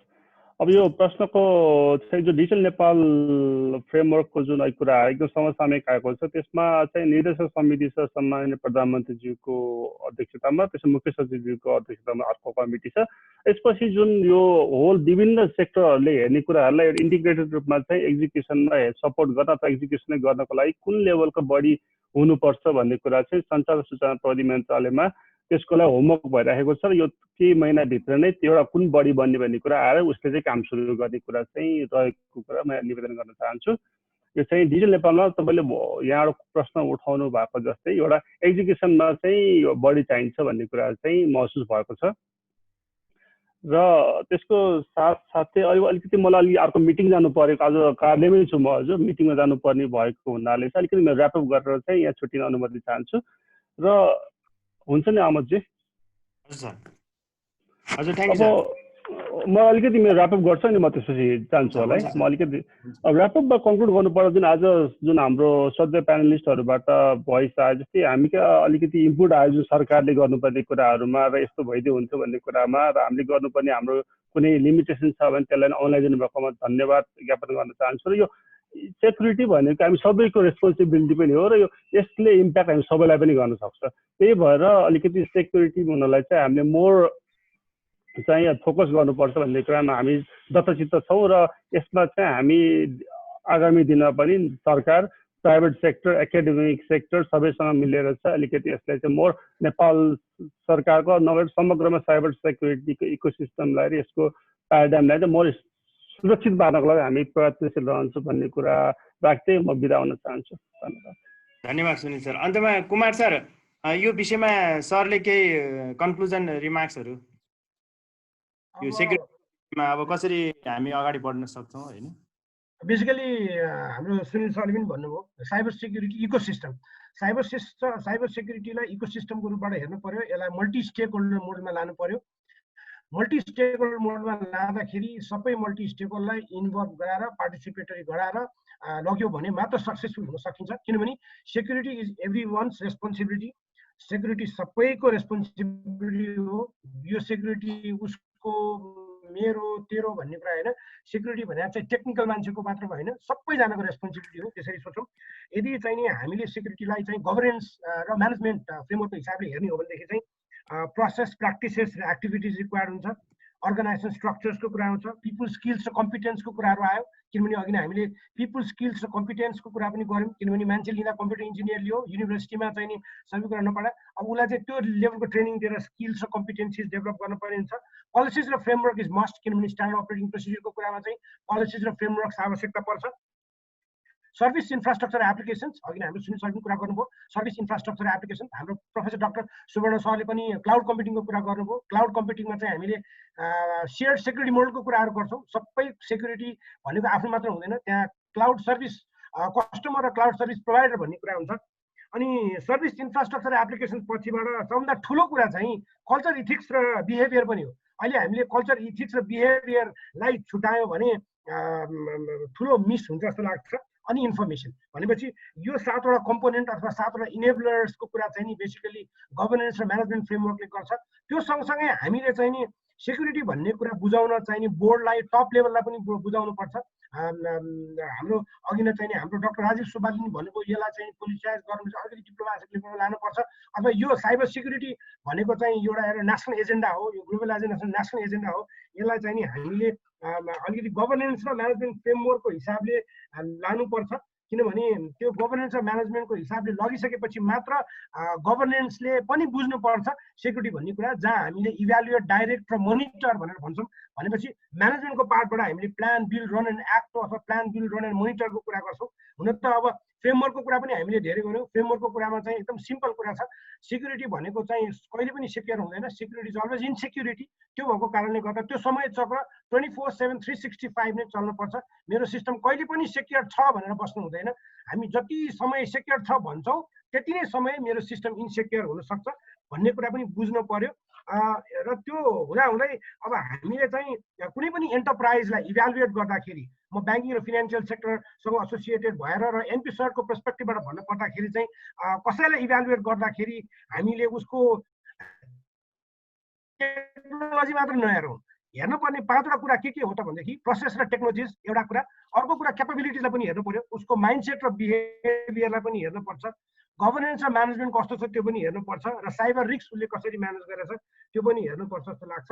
किनभनेदेखि nowadays $500 billion change hands every day, but no hands are involve, not numbers, not dollars, but it's all about binary sequence of pulses run between systems. अब हामी इन्फर्मेसनको एजमा बाँचेकाहरू, इन्फर्मेसन भनेको चाहिँ सबै डिजिटल हुन्छ। अब त्यसलाई जोगाउनको लागि मल्टी स्टेक होल्डर मोडमा सबै मिलेर हातेमालो गरेर डक्टर राजीव सरले एकदम राम्रो कुरा गर्नुभयो, कोलाबोरेसन गर्नुपर्छ। यदि हामीले कोलाबोरेट गऱ्यौँ भने मात्र सक्सेसफुल भइन्छ। कोलाबोरेटिभ अप्रोचमा मल्टिपल स्टेक होल्डर मोडलमा लगेर काम गरौँ, आफूलाई थाहा भएको कुरा सेयर गरौँ, सेयर गरे भने नै अनि हामी माथि बढ्न सकिन्छ जस्तो लाग्छ। धन्यवाद। धन्यवाद Kumar sir. Rajiv sir, Kumar sir र सुनिल सरले जुन सबैको कोलाबोरेसनमा मात्र यो सम्भव हुने कुरा फेरि पनि औल्याउँदै उहाँहरूले कन्क्लुजन गर्नुभएको छ होइन राजीव सर। अब यो विशेष त यो साइबर सेक्युरिटीको विषय चाहिँ बियोन्ड द बोर्डर्स हाम्रो यो सेक्युरिटी थ्रेट्सहरू आउने भएको हुनाले अब बोर्डरमा भए हामीले तत्कालै गभर्मेन्टले सुरक्षा निकायलाई खटाएर भए पनि बोर्डर सिल गरेर भए पनि काँडे तार लाएर भए पनि सुरक्षित गर्न सकिन्थ्यो होला। तर यो साइबर एट्याकको विषयमा त हामी त्यसरी पनि सम्भव नहुने, टेक्नोक्र्याट्सहरू नै अगाडि आउनु पर्ने, टेक्निकल म्यान पावरै अगाडि बस्नुपर्ने भइसकेपछि अब यसलाई कसरी हामीले यसलाई गाइडेड चाहिँ कसरी पर्ला सर? यो साइबर ब्युरोले गर्नुपर्ने हो कि नेपाल गभर्मेन्टले गर्नुपर्ने हो कि कसको रोल इम्पोर्टेन्ट हुन्छ होइन सर? फ्युचरमा अब कसरी हामी चाहिँ प्रिभेन्टिभ मेजरमा बस्नु पर्ला? सरले कन्क्लुजन पनि गरिदिनु होला सर यो विषयमा। धन्यवाद अमोदजी। यो अलि ठुलो प्रश्न हो, खासमा सानो प्रश्न होइन, बडो सान्दर्भिक छ। मैले च्याट पनि हेरिरहेको हुनाले त्यसलाई च्याटमा के साथीहरूले उठाउनु भएको कुरालाई मैले चाहिँ त्यसको आधारमा मैले आफ्नो कन्क्लुडिङ रिमार्क्स राख्छु।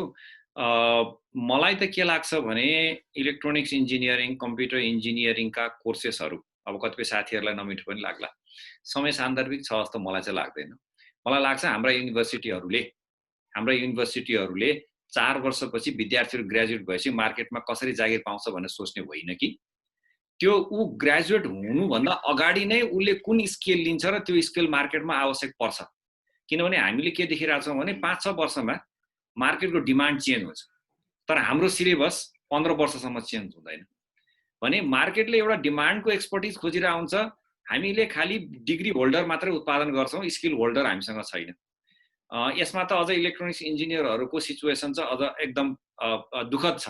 मैले आफूले देखे बुझे अनुसार कतिपय साथीहरू अन्डर पेड जबमा काम गरिराख्नु भएको अवस्था छ र कम्प्युटरका साथीहरू पनि नयाँ कुरा सिकेर चाहिँ पाइराख्नु भएको अवस्था छैन। हाम्रो युनिभर्सिटीहरू एकदम अजाइल छैनन्, त्यो सिलेबसहरू मार्केटको डिमान्ड अनुसार रियल टाइममा चेन्ज गर्न सक्दैनौँ।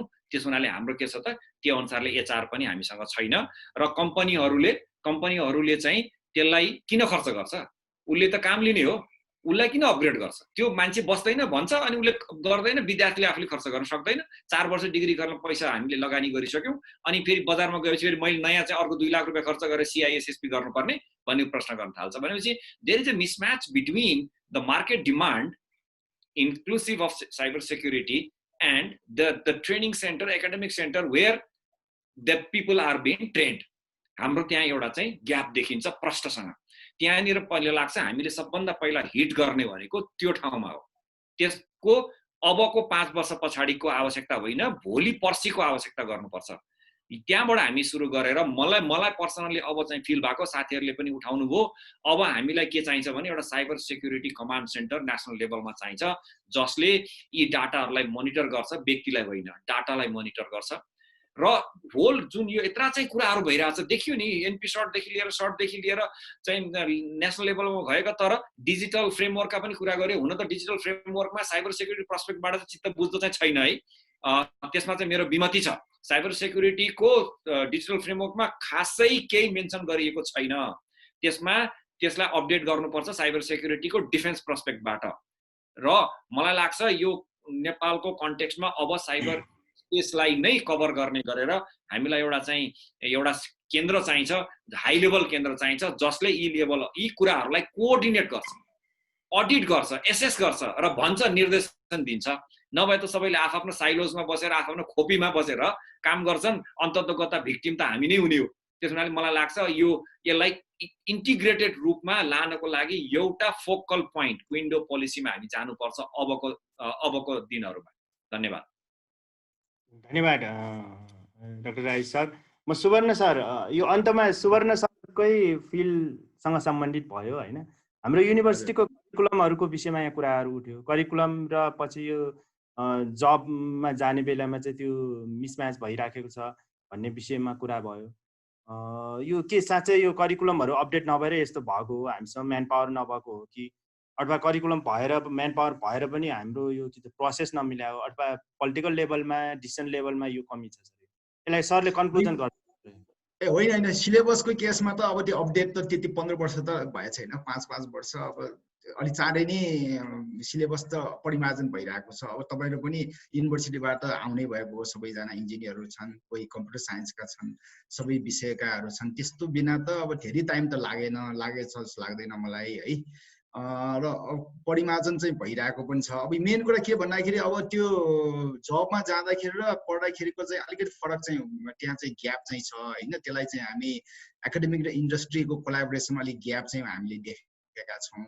तर अब पास आउट भइसकेपछि अलि इन्डस्ट्रीमा काम गरिसकेपछि 1-2 वर्ष काम गरेपछि त्यस्तो साह्रो चाहिँ प्रब्लम चाहिँ मैले देखेन। त्यो विद्यार्थीहरूले राम्रै, त्यो मतलब चाहिँ आइटी ग्रेजुएटहरूले राम्रै काम गरेको चाहिँ मैले देखेको छु। त्यस्तो खालको प्रब्लम त छैन। अब त्यसको लागि अब अलिकति इन्डस्ट्रीले पनि उनीहरूलाई मोटिभेट त गर्नै पर्छ नि, मोटिभेट आफूलाई त्यस्तो खालको ग्रेजुएटहरू लिइसकेपछि ट्रेन गराउने, अलि उनीहरूलाई मोटिभेट गराउने, त्यस्तो खालको चाहिँ अति जरुरी छ। त्यसले गर्दाखेरि उनीहरूको प्रोफेसनल क्यारियरमा चाहिँ डेभलप हुनमा मद्दत गर्दछ। र अर्को कुरा चाहिँ के भन्दाखेरि मैले के कन्क्लुजन पनि गर्ने भने के को यो विषयमा सर, साइबर यो सेक्युरिटीको विषयमा के हुनुपर्छ? सेक्युरिटीको किनभने अब हाम्रो मेन कुरा आजको कार्यक्रम मलाई जहाँसम्म cyber security Nepal challenges and opportunity छ, यसलाई विषयको यहीमै परिधिभित्र कुरा गर्दाखेरि ठिक होला। अब यहाँ चाहिँ जबको पनि कुराहरू आयो, के आयो हैन। अब अपर्च्युनिटी त नेपालमा अब जस्तै म एउटा चाहिँ इस्युको कुरा गर्छु। पहिला इस्यु नेपालमा थुप्रै किसिमको इस्युहरू छ साइबर सेक्युरिटीको, त्यो अघि धेरै कुराहरूको भनि पनि सकेकोलाई दोहोऱ्याउन चाहदैन। दोस्रो कुराहरू चुनौतीहरू थुप्रै छन् हैन। चुनौतीमा अब अघि धेरै कुराहरू पनि आयो, अब त्यही कुराहरू के दोहोऱ्याइराख्ने। र अपर्च्युनिटीहरू जस्तै अपर्च्युनिटी के भन्दाखेरि अब साइबर सेक्युरिटी ल्याइ राम्रोसँग यहाँ नेपालमा इस्टाब्लिस गर्ने र साइबर सेक्युरिटीको लागि चाहिँ प्रभावकारी रूपमा इम्प्लिमेन्टेसन गर्नलाई अपर्च्युनिटीहरू धेरै छन्। त्यसमा अब एउटा चाहिँ ह्युमन रिसोर्स डेभलपमेन्टको कुराहरू भयो, अर्को चाहिँ इन्फ्रास्ट्रक्चरहरू डेभलप गर्दै जानु पर्यो। दुई-तीन कुराहरू जस्तै अब एचआरडी इन्फ्रास्ट्रक्चर र त्यसपछि आएर त्यसको पोलिसीहरूको रूपमा चाहिँ अब अगाडि बढाउनु पर्यो, फ्रेमवर्कहरू नयाँहरू तयार गर्नु पर्यो।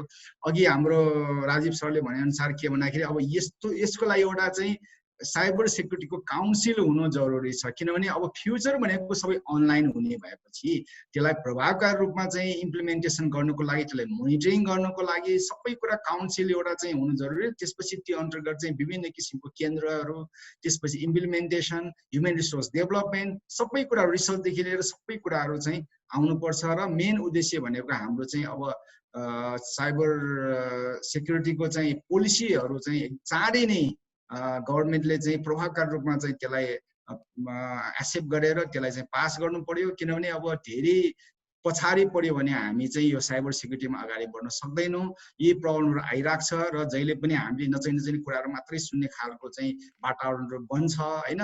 यस्तो भयो, उस्तो भयो, उस्तो भयो, यस्तो भयो। अब सबै कुरा भनेको एथिक्स नै हो कि एथिक्सलाई एकदम प्रभावकारी बनाउँछ। मैले भनेको ह्युमेन म्यानेजमेन्ट, ह्युमेनको एथिक्सको कुराहरू छ, किनभने सेक्युरिटी भनेको चिज मान्छेमा एथिक्सहरू राम्रो भएन भने ह्याक गर्ने, क्र्याक गर्ने, बिगार्ने कामहरू गर्छ। त्यसकारण त्यस्तो खालको पोलिसीहरू गत रूपमा चाहिँ ह्युमन रिसोर्सलाई चाहिँ कन्ट्रोल गर्ने, यो क्षेत्रमा काम गर्नेहरूदेखि लिएर यो एरियामा चाहिँ अब जसले इम्प्लिमेन्टेसन गर्छ साइबर सेक्युरिटीमा, किनभने अब ह्याक गर्ने मान्छे न हो नि, ह्याक गर्ने भनेको अब के त्यसले प्रोग्राम बनाउनु पर्यो सबै कुराहरू। त्यसकारण चाहिँ यस्तो खालको वातावरणहरू बनाइदियो भने सायद नेपालको चाहिँ यस्तो खालको चाहिँ साइबर सेक्युरिटीको चाहिँ हामीले चाहिँ के गर्न सक्छौँ भन्दाखेरि प्रिजर्भ पनि गर्न सक्छौँ र यसलाई चाहिँ प्रोटेक्ट पनि गर्न सक्छौँ जस्तो मलाई लाग्दछ है। थ्याङ्क यू, यति नै हो मेरो। धन्यवाद सुवर्ण सर। सम्पूर्ण प्यानलिस्ट सरहरूमा म आयोजक समितिको तर्फबाट फेरि पनि धन्यवाद दिन चाहन्छु। र आजको हामीले यो साइबर सेक्युरिटी नेपाल भन्ने विषयलाई लिएर केही चर्चा परिचर्चाहरू हामीले गऱ्यौँ, तर विशेष यही क्षेत्रलाई भनेर हामीले यहाँ छलफल गरेनौँ। यद्यपि साइबर सेक्युरिटी सबै इन्टरनेट प्रयोग भई सञ्चालनमा आउने सबै प्रणालीहरूमा यसको आवश्यक हुने भएको हुनाले आज हामीले यसमा ब्याङ्किङ सेक्टर, गभर्मेन्ट सेक्टर, एकाडेमिसियनहरूबाट अनि त्यसपछि सुरक्षा निकायको आदरणीय सरबाट हामीले केही कुराहरू यहाँ हामीले प्रस्तुत भएको हामीले पायौँ। विशेष गरिकन म आजको यो कार्यक्रमलाई छोटोमा यो कन्क्लुजन गर्नको निम्ति यहाँ हाम्रो कुरा उठ्यो कि युनिभर्सिटी र इन्डस्ट्रीको कोलाबोरेसनबाट राम्रो म्यान पावर तयार हुन सक्दछ भन्ने कुरा चाहिँ सुवर्ण सरले कन्क्लुजन दिनुभएको छ। पक्कै पनि हामीसँग आइटी क्षेत्रमा काम गर्नुहुने थुप्रै विज्ञ सरहरू, म्याडमहरू हुनुहुन्छ।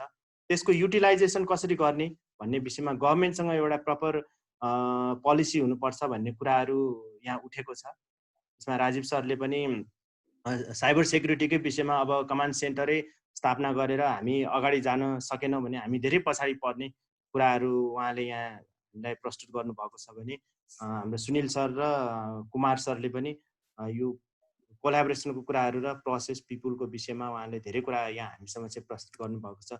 म अन्तमा आजको यो कार्यक्रममा उपस्थित हुनुभएका सम्पूर्ण आदरणीय प्यानलिस्ट सरहरू र अन्य उपस्थित सर म्याडमहरूमा आयोजक समितिको तर्फबाट धन्यवाद दिँदै म अन्तमा यो हाम्रो समाजका अध्यक्षज्यूलाई पुनः एकपटक कन्क्लुजन रिमार्क्स सहित यो आजको हाम्रो प्यानल डिस्कसनलाई पनि क्लोजिङ गरिदिनु न म उहाँलाई अनुरोध गर्दछु। रविन्द्रजी। फेरि एकपटक सम्पूर्ण साथीहरूमा नमस्कार छ। हाम्रो प्यानलिस्ट सरहरू Subarna sir, Rajiv sir, Kumar sir, त्यसै गरी सुनिल सर गइसक्नु भएको छ। सुनिल सरलाई र सहभागी साथीहरूलाई र हामी करिब 135-36बाट अहिले हामी 88मा पुगेका छौँ। 135-36 जना सहभागी भयौँ। हामीले लाइभ पनि प्रसारित भएको अवस्थामा यो अहिले अघि नै भनेको छ यो विषयमा यसरी बहस, यसरी छलफल धेरै एङ्गलबाट, धेरै डाइमेन्सनबाट गर्दै अगाडि बढ्नुपर्ने जस्तो देखिन्छ र कुरो सकिने अवस्था छैन। किन भनेपछि 2-4वटा कुरो सरहरूबाट महत्त्वपूर्ण कुरोहरू आयो। विशेष त अहिलेलाई यो जुन एक प्रकारको हामीले जुन यो ड्युअल इन्ट्रेक्सन प्रोग्राम जस्तो गऱ्यौँ, यसले धेरै साथीहरू बीच एउटा स्पष्ट कुरोहरू गएको महसुस हामीले गरेका छौँ। धेरै साथीहरूले यसलाई त्यो रूपबाट लियो होला नै भन्ने लाग्दछ। र विशेष त हाम्रो सरहरूले भन्नुभए जस्तै cyber security command centre, cyber security council र यो साइबर सेक्युरिटीको विषयमा इन्टिग्रेट रूपबाट चाहिँ युनिभर्सिटी लेभलबाट, त्यसै गरी इन्डस्ट्री र गभर्मेन्टको कोलाबोरेसनमा काम गर्न सक्यौँ भने हामीले साइबर सेक्युरिटीको हकमा अलि स्ट्रङ ढङ्गबाट अगाडि बढ्न सक्छौँ भन्ने जुन एउटा मलाई लाग्छ धेरै सरहरूको एउटा धारणा त्यसरी मोडिएको जस्तो लाग्छ। हुन त यहाँ धेरै कुरो उठ्यो, धेरै कुरो अब साइबर सेक्युरिटीसँग रिलेट हुँदा पनि अहिले भने चाहिँ जबको कुरो, यता म्यान पावरका कुराहरूदेखि लिएर युनिभर्सिटीको चाहिँ ग्यापका कुराहरू, इन्डस्ट्रीसँग कोलाबोरेसनका कुराहरू, यो ग्यापका कुराहरू आइराखेको छ र राज्यले नै यसलाई अलि बढी नै फोकस गरेर जानुपर्छ भन्ने नै हो। मलाई लाग्छ आज हामीले यो बसाइ राम्रै बसाइरह्यो, फ्रुटफुल नै रह्यो होला भन्ने लाग्छ। यस्तो छलफलको चरणलाई हामीले अझ पनि बढाउँदै जानुपर्ने आवश्यकता छ र हाम्रो 2 घण्टाको करिब 2 घण्टाको बसाइमा सम्पूर्ण जुन हाम्रो आमन्त्रणलाई स्वीकारेर आउनुभएका हाम्रा प्यानलिस्ट सरहरू र धैर्यताका साथ हाम्रो प्यानलिस्टहरूको कुरो सुनेर च्याट बक्समा इन्ट्रेक्सन गरेर र कोही सुनेर बसिराख्नुभएका सम्पूर्ण साथीहरू र त्यसै गरी फेसबुक लाइभमा सहभागी बन्नुभएका सम्पूर्ण साथीहरूलाई म फेरि एकपटक आयोजक समितिको तर्फबाट आभार व्यक्त गर्न चाहन्छु र यो कार्यक्रमलाई आज यहीँ बिट मारौँ भन्ने राख्दै यो कार्यक्रम यही आज समापन भएको घोषणा गर्दछु र विभिन्न विषयमा फेरि पनि यो अघिल्लो 80 हामीले यो भन्दा 10-15 दिन अगाडि हामीले मनिष सरको तर्फबाट अब एकाडेमिक हिसाबले आफ्टर पेन्डेमिक कसरी अगाडि बढ्नुपर्छ भन्ने इस्युमा हामीले एकसोटा छलफल गऱ्यौँ। आज हामीले साइबर सेक्युरिटीको विषयमा कुरा गरिराखेका छौँ। फेरि अनलाइन एजुकेसनको विषयमा अझ बहसहरूलाई अगाडि बढाउँदै जानुपर्ने आवश्यकता पनि अझ छ। कति कुरोहरू अनलाइनको विषयमा, अनलाइन कोर्सको विषयमा अलिकति एकदम अस्पष्टताहरू पनि अहिले आइराखेको अवस्थामा यी विषयहरूलाई अझ पनि हामीले छलफलको विषयहरू बनाउँदै अगाडि बढ्ने नै छौँ। आशा छ त्यस्ता कार्यक्रमहरूमा धेरै साथीहरूले यसरी नै आजको जस्तै सहभागी भएर हाम्रो कार्यक्रमलाई सफल बनाइदिनु हुनेछ। म फेरि एकपटक हाम्रा प्यानलिस्ट सर आदरणीय Subarna sir, Rajiv sir, Kumar sir, त्यसै गरी हाम्रो सुनिल सर लगायतलाई म आभार व्यक्त गर्न चाहन्छु र कार्यक्रम समापन भएको घोषणा गर्दछु। हस्त धन्यवाद, नमस्कार। धन्यवाद, नमस्कार। नमस्कार।